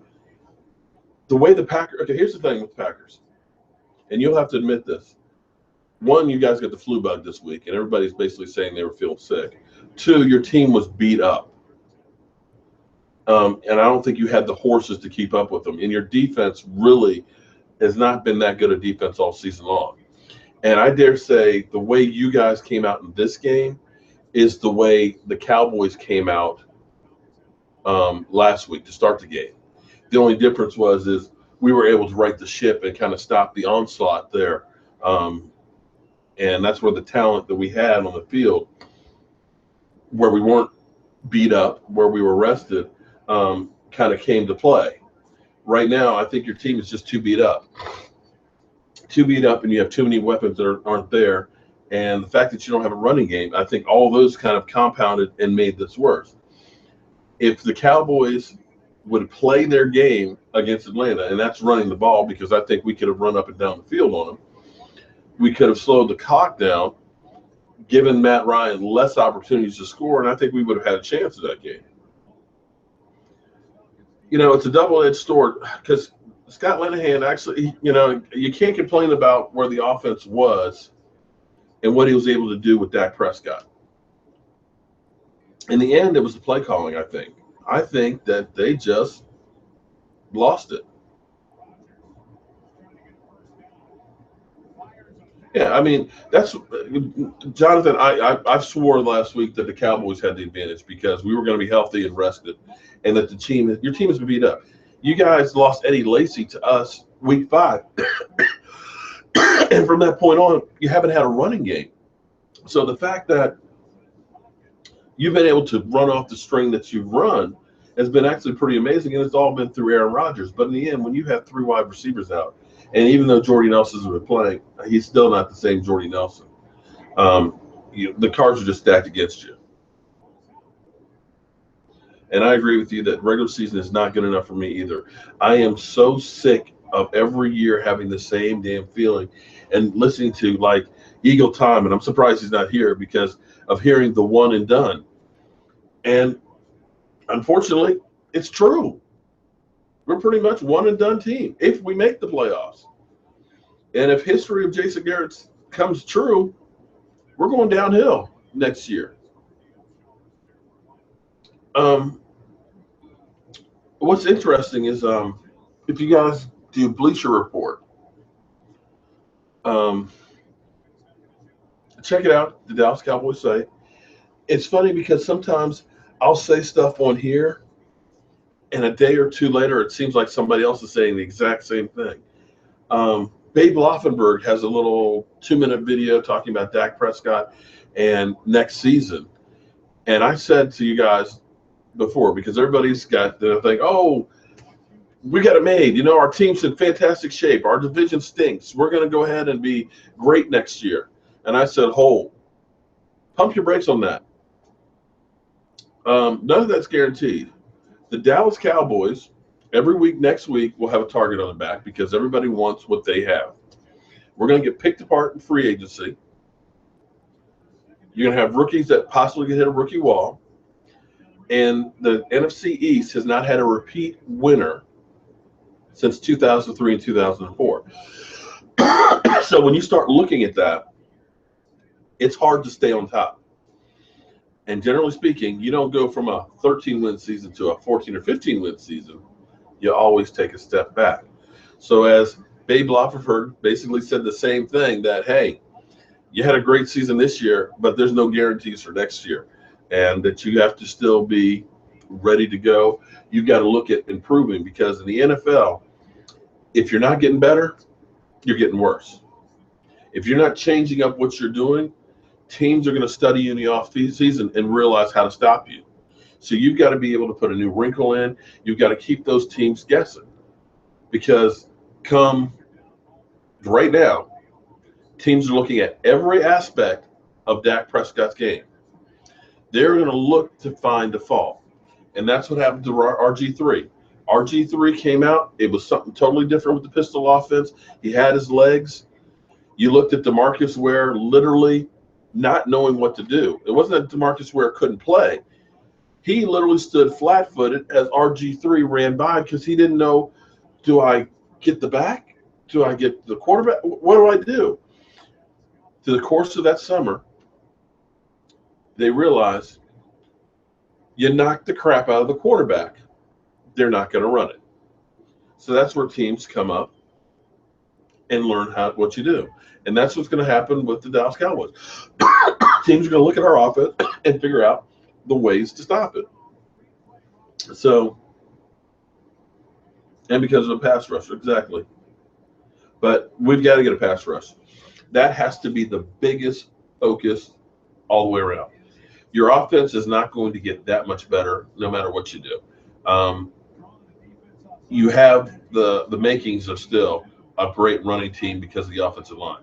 If you can upgrade the tackle, Dak and Zeke are going to be a force. Des Bryant's not going anywhere. And you've got Cole Beasley. Jason will be there for another year. If you can find another receiver, even if you don't find a great one, just because the way the offense is designed, he's going to have single coverage, and they will do better in that system than with somebody else. But the biggest place we can step up on that team is that defensive line. And if you can get that defensive line to be a top 10 pass rushing team, this team will get the Super Bowl. I believe that. Ridiculous. We're going down. Yeah, if this goes down, damn, Mark Jason. Okay. Now, Mr. Significant, I mean, I'm sorry, and that's the reality of it. We went from 12-2 to 4-12. Now, granted, we lost Romo, but the following year after 2007, we dropped. I'm trying to remember. 14-2. 12-2. 13-3. We dropped the following year. You're not going to stay at 13-3 every year. It just doesn't happen. It's too hard in the NFL. And Sarah, you're, as always, are right again. That Dak makes his team great. What he's able to do, adding that extra dimension of a threat of running. You've got teams now that have to have a guy who is a spy to make sure that he is not getting out of the pocket. On for there, you're tying up. Basically, it's like adding another receiver out there because you're taking another man out of coverage. That's a whole nother dimension that most people aren't talking about that Tony Romo doesn't have. Tony Romo's not a running threat. In fact, teams would probably want Tony Romo to run because of the chance to hit him.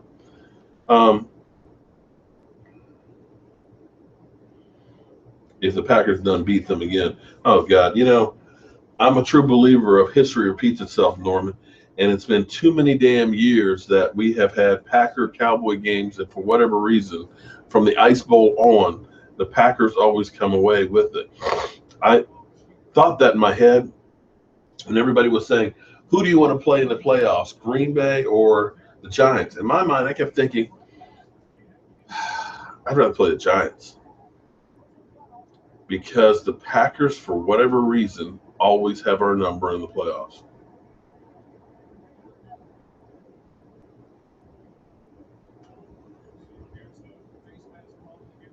Yeah, face mask. That's when you know the day's going, damn, Aaron, you just ripped his helmet off.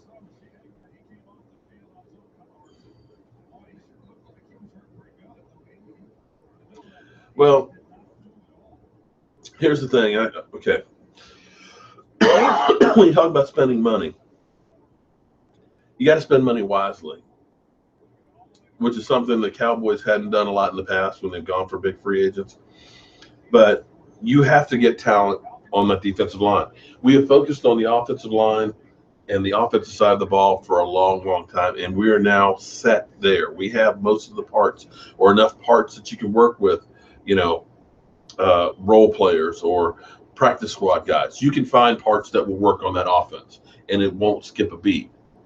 But we don't have the horses on the defense other than Sean Lee.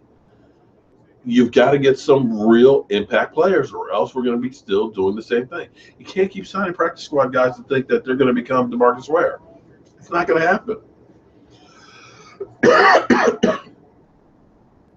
Oh, Johnny Manziel is our water boy. You know what? I'm not even sure I'd want him as our water boy, man.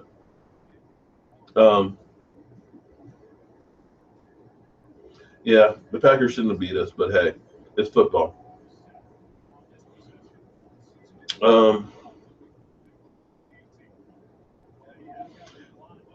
Schwartz, you're 100% right. That's the biggest thing with our defense is we weren't able to put a consistent pass rush without getting help from the safeties, and we just didn't get turnovers. A turnover is a game changer. You get a strip fumble and sack, it's demoralizing for the offenses. So that's what we truly need on our team. We've got to get that defensive line together. That defensive line, I'm telling you, is where and I've been screaming it for years, as well as the offensive line before that. It's like you've got to take care of the line.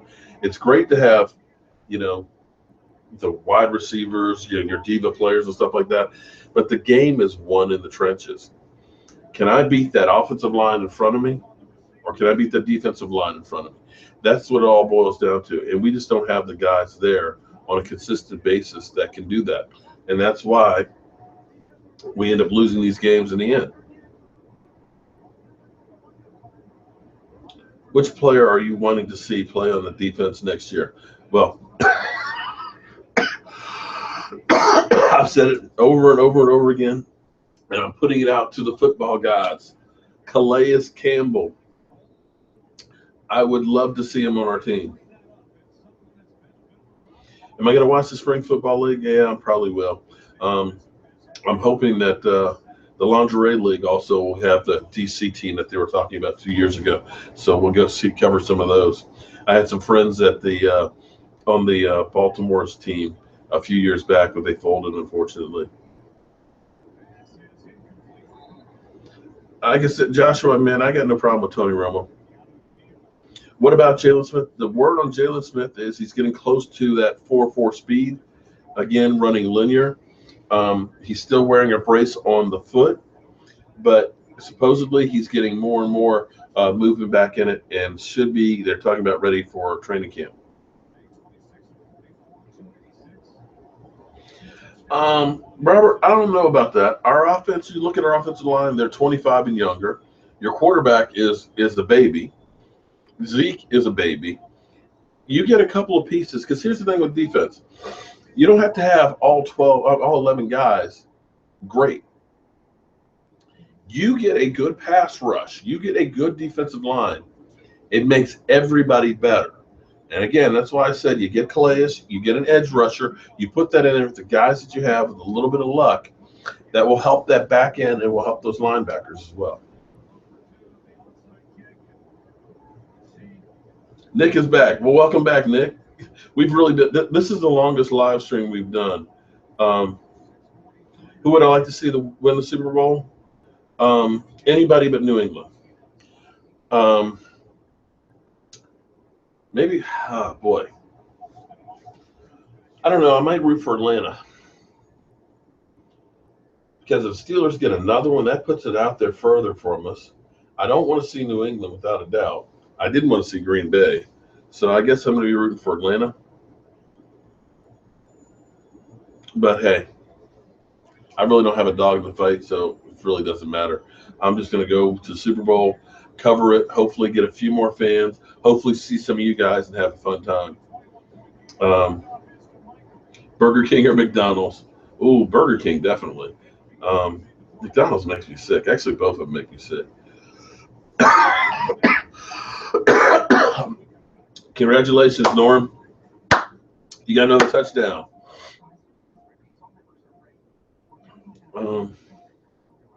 What, is somebody hungry? We were talking about Burger King and McDonald's. Diarrhea Rogers. They both suck. I agree with you on that one.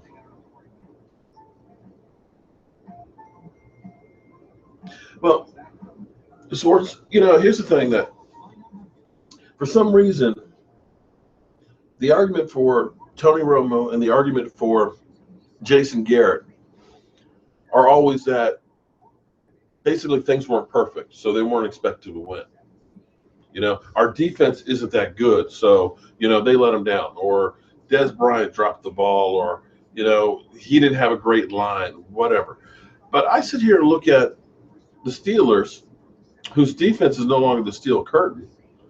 I look at the Steelers with Big Ben with a terrible offensive line where he's been getting beat up and missing games. But yet somehow they always seem to make it to the playoffs and always have an impact. Because Big Ben got hurt this season, didn't he? First half of the season, their defense was dog doo. I mean, the Eagles beat them, 33-3? 31-3? By no means do they have a loaded team, but yet they're in the championship game. So when you have the best offensive line that played together the whole season, the best running back, great rookie quarterback, top 5 offense, top 5 scoring defense, you're telling me that's not enough for you to say that we should have won a game? How much more do you expect to have on the team and have to hold somebody accountable? They have to be the number 1 offense, number 1 defense, and then if they lose, okay, then they're no good? I mean, come on, guys. The fact that the Green Bay Packers, with as depleted a team as they are, their defense stinks. They're in the championship game. Yet our team going the offseason is pretty much healthy, and we're home.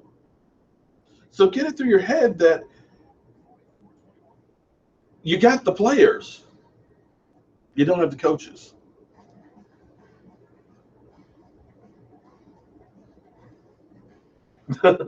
Packers must have taken a boat ride with Odell. Yeah. Jerry Jones is the problem. Well, to a point, Jerry Jones is controlling, but he's not calling even in the individual plays on the field. And that's where the problem is.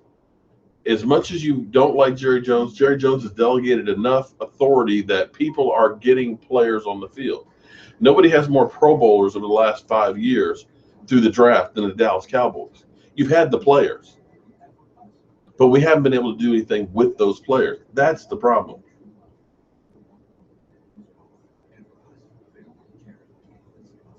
Yeah, you're Schwartz. You're right. We shouldn't be mad at the Steelers because they're doing it without spending a ton of money, without a lot of big name free agents and things like that. They're doing it the right way.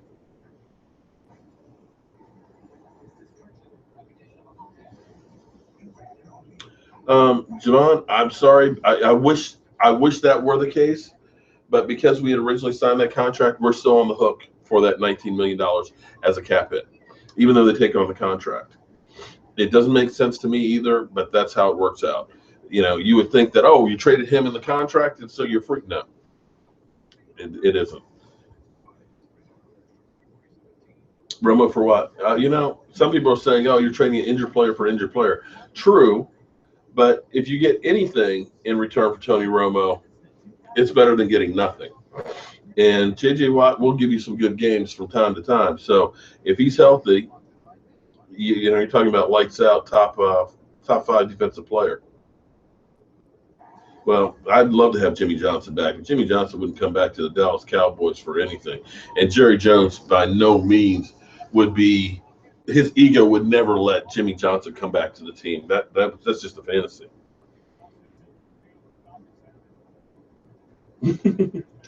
I'm like you, Justin Brown. There's a Super Bowl clock.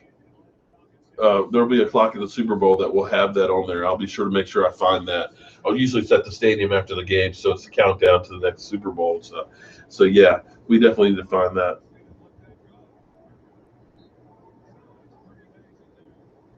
Yeah, Will McKay is the main reason why the Cowboys are where we are, and I'm surprised that somebody hasn't tried to pick him up because he's done a hell of a job finding talent for this team.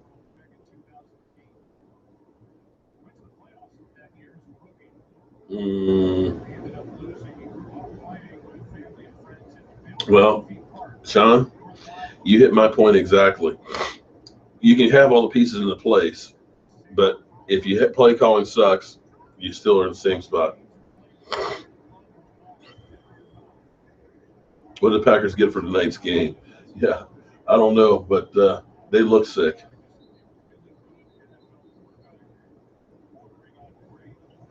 Don't say that, Robert, man. Don't agree with first take that the Cowboys are an accident waiting to happen. No, don't say that. I hate to say that, but God, who should you bet on? I say never bet against New England because New England, they almost always cover.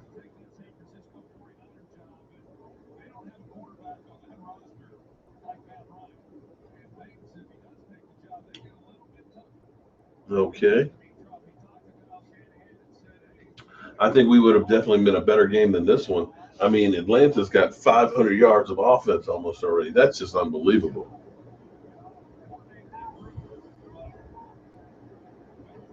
Um, Guys, please watch the language on my site. Okay. I haven't seen you guys on here before. So, one thing I don't have a problem with trolls in here as long as you keep it clean. But please, okay. All right.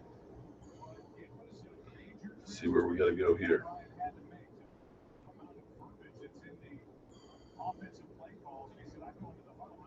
I got to figure out how to. Fortunately, this is not the same feed that I normally have. So, where is the lock here?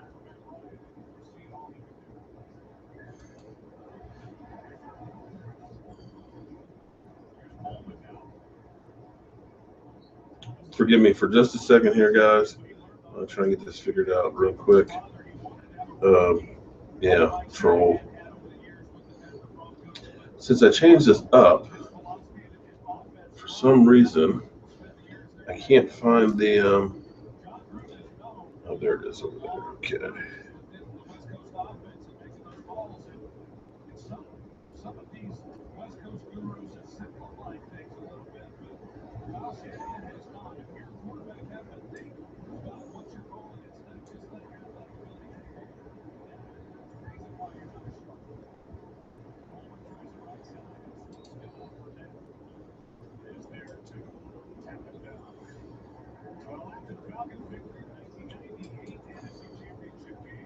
Okay, there we go. Finally found it. Sorry. I've rearranged the channel. I don't know if you guys noticed it or not.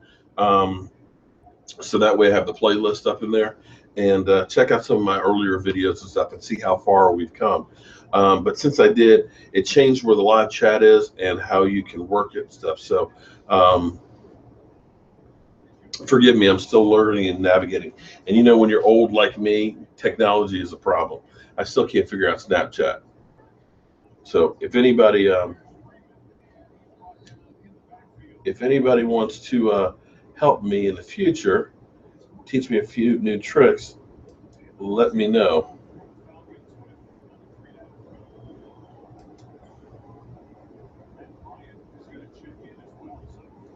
Okay, there we go. So we got we got the trolls taken care of. Like I said, I don't mind people coming in, and if they want to go ahead and bust on the Dallas Cowboys, as long as you keep it clean, I'm cool with that. But it's when you come in just talking, so it's really just nasty and rude stuff. We don't need that here. There's enough hate in the world that we don't need to bring in here. Excuse me. This is weird because I woke up this morning with a little tickle, and it's just like literally I could feel myself getting this flu bug coming on. What's up, Rick? With you tonight, man? I blocked him, so don't worry about it. Pablo, I already got the troll, buddy. I already took care of him. I blocked him. I just still that's one of those things that still blows me away is how we get, people just want to be trolls just to be assholes. I don't understand that one bit, but I guess it is what it is. Let me do something over here real quick. For an old guy like me, it's actually kind of hard doing all this stuff because of trying to. It's hard enough running one computer. So now they're having actually two of them set up, and then I'm working on actually doing some interviews and stuff by Skype, so then I'll have to deal with actually another setup. So forgive me as I get this stuff together. Hopefully I can start either getting somebody who will actually come in and start helping as we grow more and more, like my wife and things like that, and make it a little easier because I really enjoy doing this, and it seems to be growing enough where maybe we can make it a little bit bigger than what it is. Well, I'll try lemon rum and in the microwave. How about that one? Because I'm a rum drinker. Yeah, Atlanta's on a mission.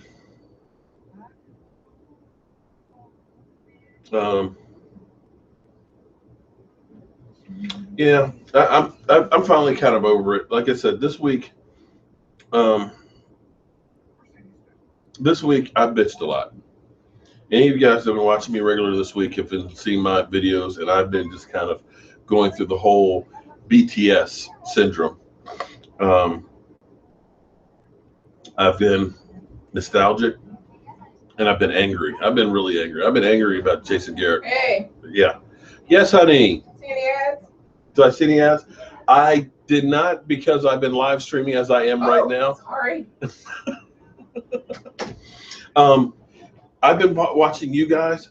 If any of you guys have seen the United Way character education with Steve Smith's commercial, please let me know, because that was my wife actually asking, because that's what she does with United Way. Is she's the director of United Way NFL relations and stuff. And so one of my missions or jobs where I have to watch football is to let her know how many times I saw the ad. But I've been live streaming with you guys, so I don't know if it has run and I just missed it or not.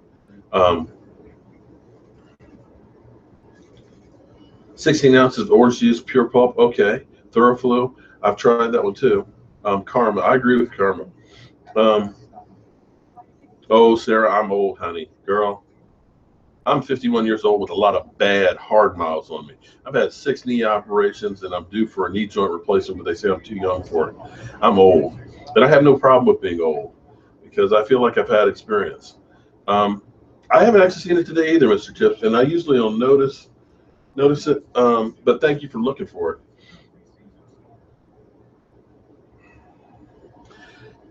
You know, Larry, here's what bothers me now. God, is everywhere I see Jason Garrett, he's got that big cheesy grin. You know, like he's done something. He doesn't even look like he's upset that we lost.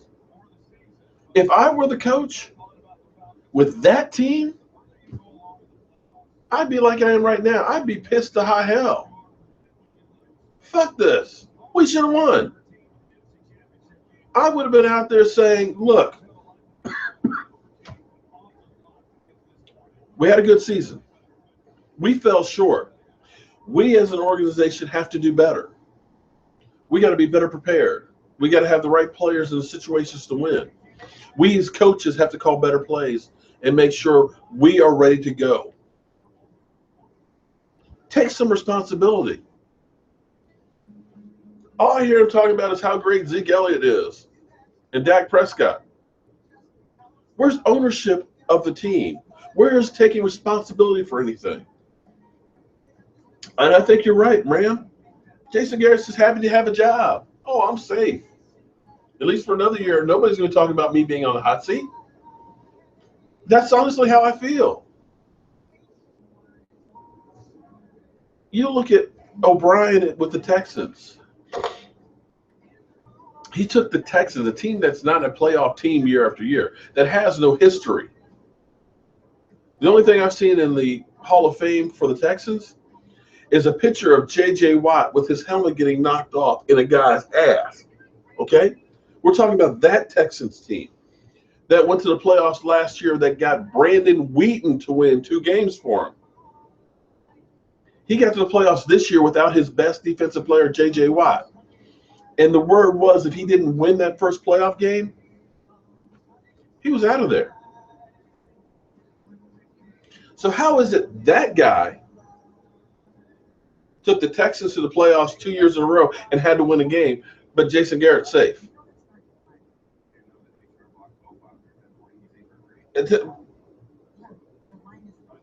Right now, I'm ready for anybody than Jason Garrett. Jason Garrett's been there for 10 years with the Dallas Cowboys.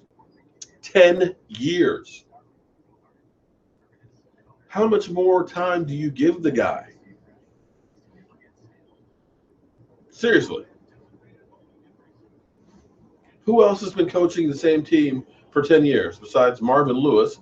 And the reason why Marvin Lewis is there is because the Bengals are too cheap to pay anybody else. And Bill Belichick, because he is always winning. Nobody else has been around their team for 10 years. They're held responsible. Win in 5 years or else your ass is gone. Well, here's Jason Garrett. For some reason, the rules don't apply to the Dallas Cowboys. People don't think that the Dallas Cowboys should get rid of a veteran quarterback because he's a Dallas Cowboy. People don't think you don't make a change in coaching because Jason Garrett's a great coach. Well, I got to tell you, there's nothing that shows me that Jason Garrett's a great coach. Nothing that shows me that Jason Garrett is really the coach. He doesn't call the plays, doesn't do anything to defense, doesn't take responsibility for anything. other than clapping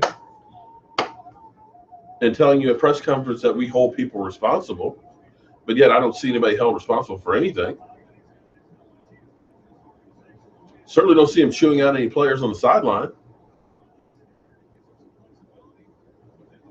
I think I saw Tony Romo doing more coaching than Jason Garrett, because I know I've seen Tony Romo at least over with the notepad talking to Dak Prescott and pointing things out.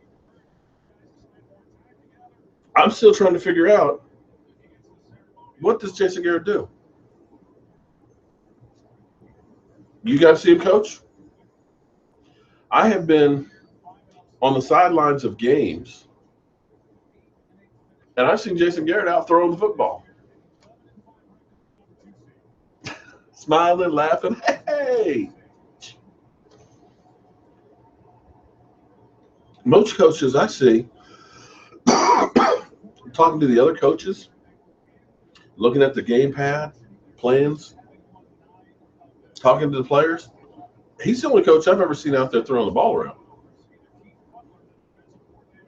So that's my beef with Jason Garrett, that he's not really the coach. And if we are going to take another level, or just be satisfied that we make the playoffs from time to time and don't do anything in them, if we don't change that, then, hey, we have what we have. A mediocre team that fails when it counts the most, that's living on its past wins. You know, you look around some of the stuff I have up in here, Charles Haley, 5 rings, only man in the NFL, 5 rings. I remember that. I remember playing with him in college. Ed Too Tall Jones. I remember that doomsday defense.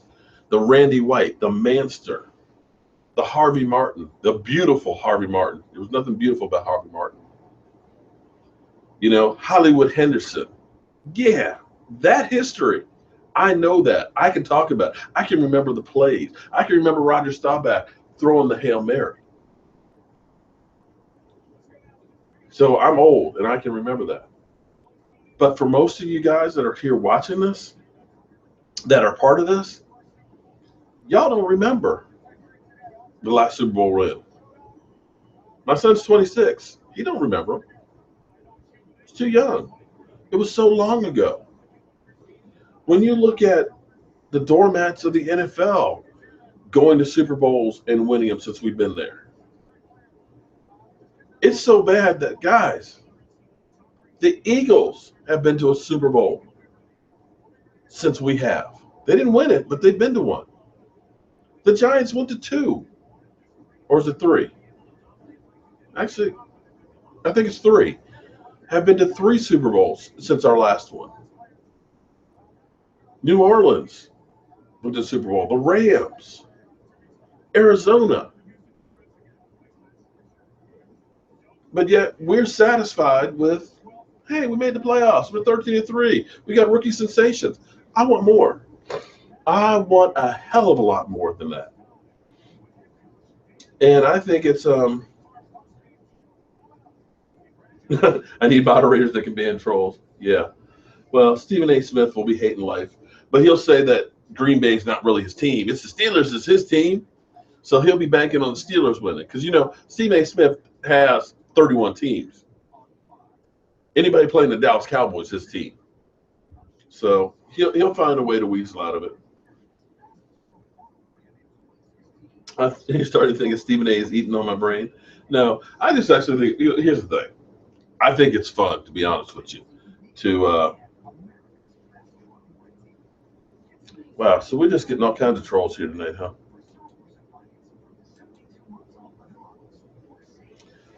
So I think what happens is when I ban a troll, they just make a new profile.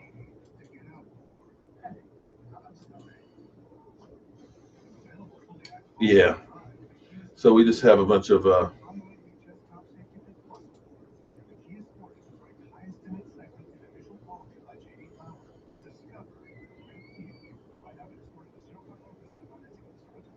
I'm trying to understand why on these trolls.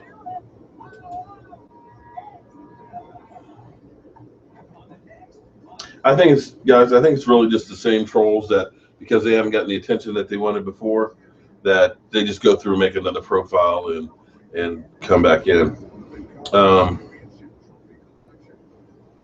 It's really sad, to be honest with you. I know there's I'm trying to remember the name of them. Mark versus the Trolls. A couple other YouTubers that had sites that were Cowboy fans, and they finally just gave up because they just got invaded by trolls or something or other, and things. And I'm not going to be one that's going to be intimidated, because you know what? I tell you what, my daughter is a YouTuber, AK Doll, and she actually does a lot of, you know, fashion blogging and lifestyle and this stuff, and that and the other, and does really, really well with it. And I know that I had looked at some of the comments that she had gotten on a couple of her videos, and I'm like, oh my God, honey, how do you take some of the stuff sometimes people say? She said, well, Dad, in the end, it doesn't matter if they watch the video because they like you or they watch the video because they hate you. As long as they're watching, you're getting a click and you're getting paid for it. So even though these guys are on here talking a whole bunch of crap, technically they're clicks and you're getting paid the same amount whether they like you or don't. So appreciate you, the click and everything on here. What you're doing is you're going to actually help me to take that money and expand and grow. So I appreciate the hate. So when it gets really, really big, thank you. Mr. Chips, well, I'll probably go to 7 o'clock and then die and kill this. My throat's kind of killing me, and unfortunately, or fortunately, this has been going on 3 hours. We've never had more than an hour before, so I can't believe I still have stuff to talk about. They're trying to stop us from game planning. Yeah, that's it. Blake, yeah, you're right. They're definitely trying to stop us from plotting for next year, but I'm looking forward to next year. I can't wait. I can't wait to bring more and more coverage to you guys, go to more events, and I definitely want to get around more and hopefully meet a lot of you guys, because there's a lot of great fans. What's wrong with Jobu? Jobu is basically passed the F out from drinking. He's been drinking all week. He's got his Dallas Cowboy flask, which is now empty, and he's just disgusted that the season is over. Let's put it that way. I've lost my train here. Yeah, I can't wait to see Jalen Smith. I want to see him in the OTAs and see how they look. I tell you what I'm really excited about is going to, I can't wait to see the Star, the new practice facility. I think the tour is about $35, but I can't wait to go there, do that tour and everything else, take a look at it, get some videos and stuff there, and bring it to you guys, because that's going to be fun to see that place. And I definitely want to go to training camp again. I had more fun 2 years ago at camp, and can't wait to do more and more.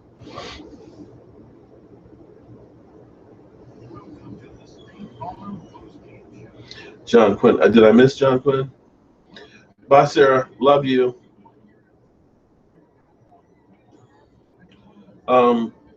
Ram, I appreciate you guys. The fact that you guys are here supporting me and making this thing great is it's fantastic for me.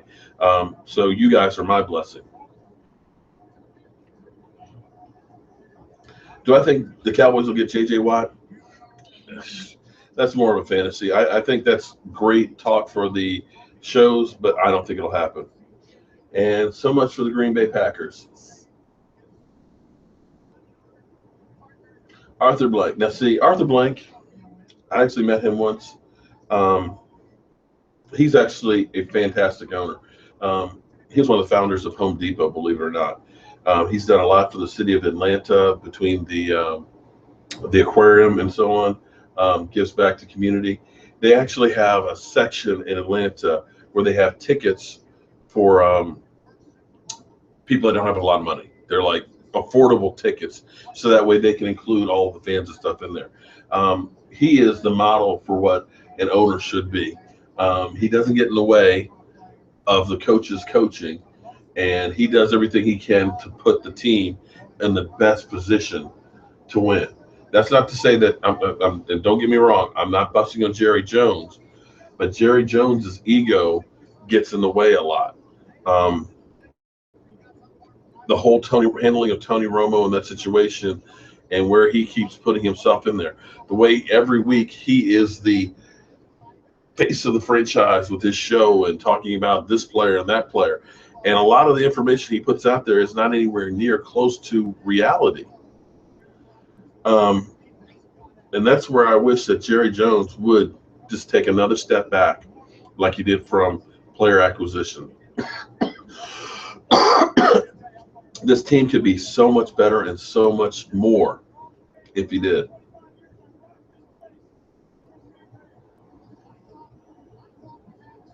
Yeah, well, the Falcons, hey, they did what they were supposed to do. They came out and they played the game and they kicked ass.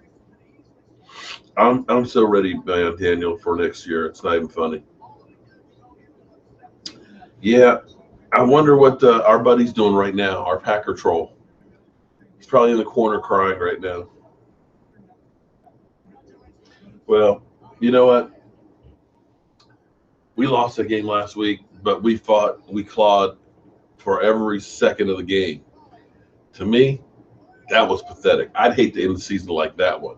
At least we can hang our head on and say, hey, at least there were some bad calls that were made and reasons. You just got your ass whipped. So that's where I feel a little better.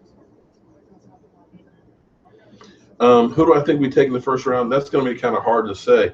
I think we'll be looking for the best pass rusher available.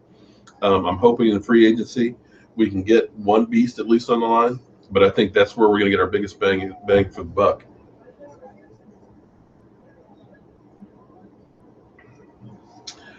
Eric Berry would be great to see in our defense, but I don't think we're going to spend that kind of money for him.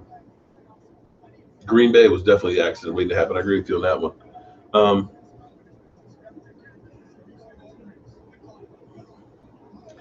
Well, thank you, To Throw for Life, man. I'm glad you enjoy the show, man. I appreciate you guys. I actually had thought about stopping quite a while ago, but we've had so many people that have been joining in and part of the show that I just wanted to keep it going on as long as we can because, we're getting close to the end of the season.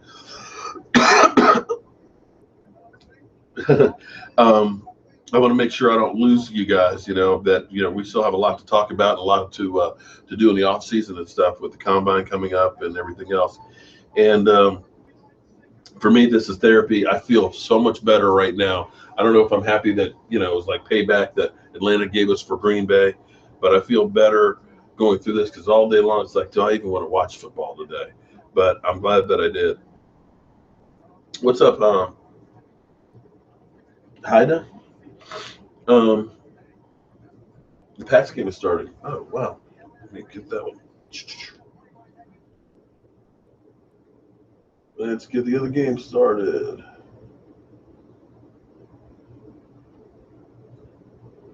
All right. Yeah. I think I'd like to see the Steelers win. I just do not want to see New England, but I think New England's going to take it. Do you think we can?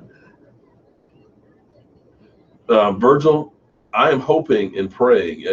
You must be new here because all I've been talking about from the last week is about Calais Campbell from Arizona. I think he would be perfect for our team. I think he would end up giving us a little bit of relief. So the draft isn't quite as needy where we can look at, okay, there's a great cornerback out there or a great safety that we can take. Let's take him because we got a guy already on the line. And you could look for another defensive lineman down the road, down the draft. It basically lets you draft the best player available. If we don't, then you have to use that first pick on the best defensive lineman that's there. Where the rest when Green Bay needed the most. I agree with you on that one. Can you hire me for a job? Okay. Can I hire you for a job? Well, there ain't no money in this thing right now, buddy. So, um,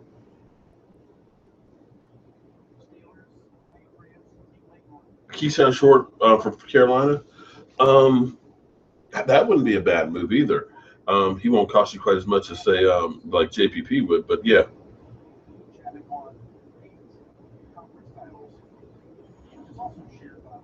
Mark Holmes for life. Okay, thank you. Um, yeah, God, I hate the off season. I'm not a football. I mean, I'm not a baseball fan whatsoever. I'm not that big of a basketball fan. I definitely don't like hockey. And when football ends, God, it sucks. It really sucks. Yeah, we won't see the cheeseheads for a while.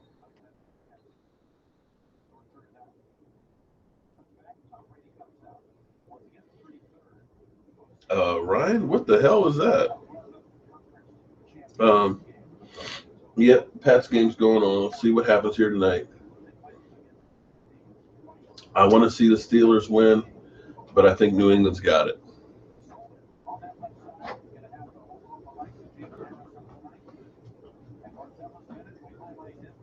Um, well, Mr. Chips, I'll slightly disagree with you on the secondary because see, here's what you have to understand, at least in my mind. If you don't have a pass rush, I don't care who you have out there. Boy, is it smoky out there. Um, it's hard for cornerbacks to hold up for 5, 6, 7 seconds. I don't care if you have Daryl Reeves in his heyday. Pass rush has a lot to do it. Like I've said before many times, the Giants, when they had that great defensive line, their cornerbacks weren't elite at all. But because they were able to get the quarterback so quickly, it made them better.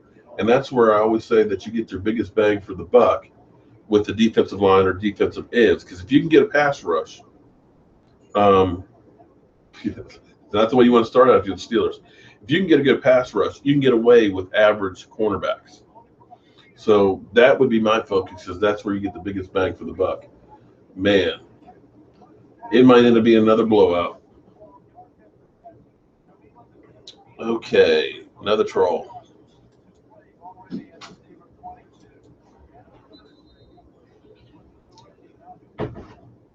Where do we get all these trolls? Um, World War III. I hope you're right that the Cowboys will win Super Bowl 52 because I'm getting tired of waiting. Any great concerns and great corners in the draft? Yeah, we're going to be talking about the draft um, right after the Super Bowl. We're going to start looking at, we'll start doing some Dallas Cowboy mock drafts, and we'll start looking at players that I think will be helpful that we may have a chance to get. I just haven't started working on all that yet, so give me a little time. I didn't think we were going to be talking about the offseason already. I thought we were going to still be talking about playoffs. Why do people even look at skin color? Um, 30 games, I don't know. In 2017, I really don't know why that is.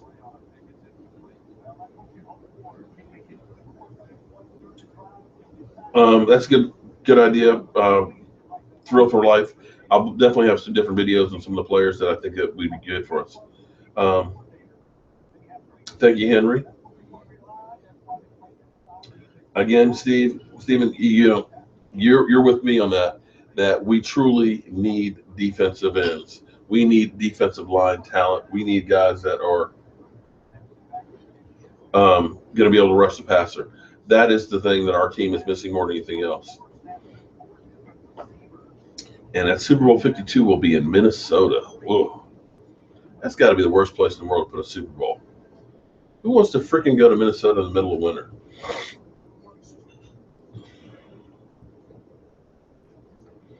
Um, Pablo, I will be actually in. I'll be actually in Philadelphia for the draft. So, um, depending on, I'm sure at least one of the days will be inside the draft. Some of the other days will be covering from like in the draft plaza and stuff like that. So hopefully I'll be able to live stream. And I've got to get that figured out, how to live stream with my mobile phone to YouTube. Hopefully we'll be able to do that, so that way you guys can follow directly from the draft, which would be really cool. I was lucky enough this past year, the second day of the draft, we were in the draft itself. We were in the front row. So literally Jobu got on the stage, as commissioner, and everybody walked through on the stage and stuff. So I'm hoping and praying that happens again this year. And it'd be great to go ahead and live stream from there to you guys. Yeah, they definitely didn't have any karma today. They had no mojo. The Packers had nothing going today.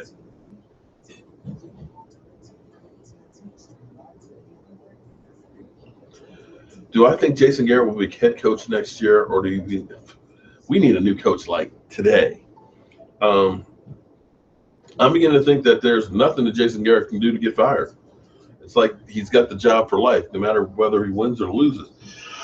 But I dare say that if next year is a down year, maybe he'll finally get on the hot seat. Maybe we'll finally make a change. I don't know.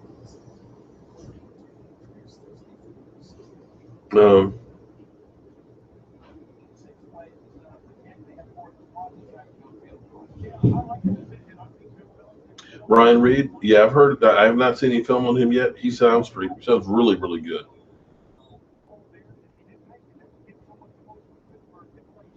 Yeah. Yeah, I guess the football guys got it back for back against the Packers since we lost last week. Cowboys will attract attention in Minnesota. Yeah, but I got to tell you, Minnesota's cold. When you think about a Super Bowl, you want to be someplace like New Orleans where you've got great seafood and everything else. You can walk around and see all the sights and stuff and get to the Super Bowl. Or you want to be in Miami and South Beach, where you've got the scantily clad women. Or you want to be someplace where it's warm. You don't want to be in freaking Minnesota. What the hell is there in Minnesota besides a mall? Ain't nothing in Minnesota that you want to go see. How long do I think Garrett will be a Cowboy? Oh, Lordy. I hate to even think about that. 10 years to me is long enough. Yeah, it'll be interesting to see what Stephen A. Smith has to say about the Batman. But, Stephen A. Smith, as long as it's not the Cowboys winning, he's going to be happy. Yeah, I know, Nicholas, but I got to tell you, he didn't deserve to be Coach of the Year. There's nothing that tells me that Jason Garrett did anything to make this team any better. Oh, I'm sorry. You're right. It's Arizona next year and then Minnesota the year after. Did I get it backwards? Maybe I did get it backwards. I know Minnesota's in that mix somewhere. Arizona's not bad. Arizona actually it's nice and warm. It's kind of spread out a lot down in there, but I can deal with Arizona.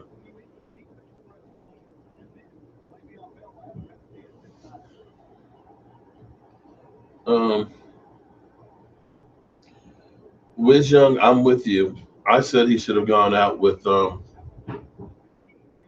he should have gotten fired with Wade Phillips.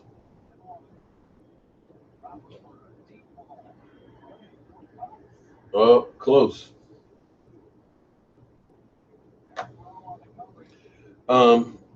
Yeah, I would still want Jason Garrett gone. If you want a Super Bowl next year, it would be one of those ones that we finally won one in spite of him and not because of him. I'm sorry. I just don't see anything that tells me that he's made good decisions on this team. I agree with you. Will McClay is definitely our MVP.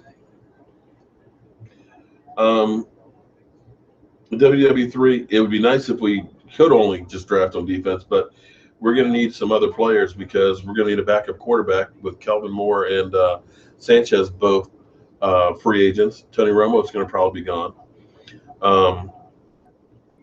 You're going to probably need a wide receiver because Bryce Butler and Terrence Williams are both free agents. You may need to start looking at tight end as well to finally get, hopefully, heir apparent to Jason Witten. So you're going to need to do some stuff on the offense as well. So we should be defense heavy, but you still got to look at you still have to look at the offense as well. Dallas Cowboy Jack, I hope you're right, man, because I'm tired of waiting. Seems like I've been waiting forever.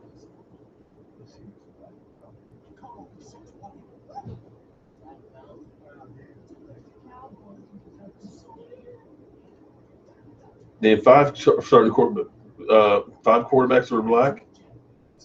Vince Evans, um, Doug Williams, Cam Newton, Dak Prescott, Warren Moon, Russell Wilson. Do I need to go on?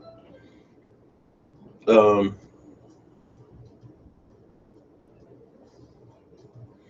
which of our free agents are we signing? That's a good question. I think I can tell you Ron Leary's not going to be one. He's going to cost too much. I don't think we're going to re-sign Williams or Bryce Butler. I think we'll sign Lance Dunbar because he's versatile and good pass catcher. Jack Crawford, I think we'll re-sign. I think we might sign Brandon Carr back again. Church, I think we'll re-sign. And I'm not sure who else that I would say we would definitely sign. Well, Dallas Cowboy Jack, I always try and tell you guys what I truly believe, and I'm not going to sugarcoat it because we do have a lot of free agents, and we need to sign some of those guys, and we need to replace some of them. So, best thing to do right now is to start focusing in on that stuff and getting those things in order and make a plan. Sean Payton still has family in Texas. I believe his wife and kids live in Dallas. So to me, that would be a natural fit. Why Carr? Carr is not a bad player. Carr stays healthy and on the field. You get him for the right price, he's worth holding on to. Morris Claiborne can't stay healthy, man. He's made of glass. Every freaking year he gets hurt. Yeah, he was great for 8 games, but the season is a lot longer than 8 games. We won't use the franchise tag. There's nobody we need to franchise tag.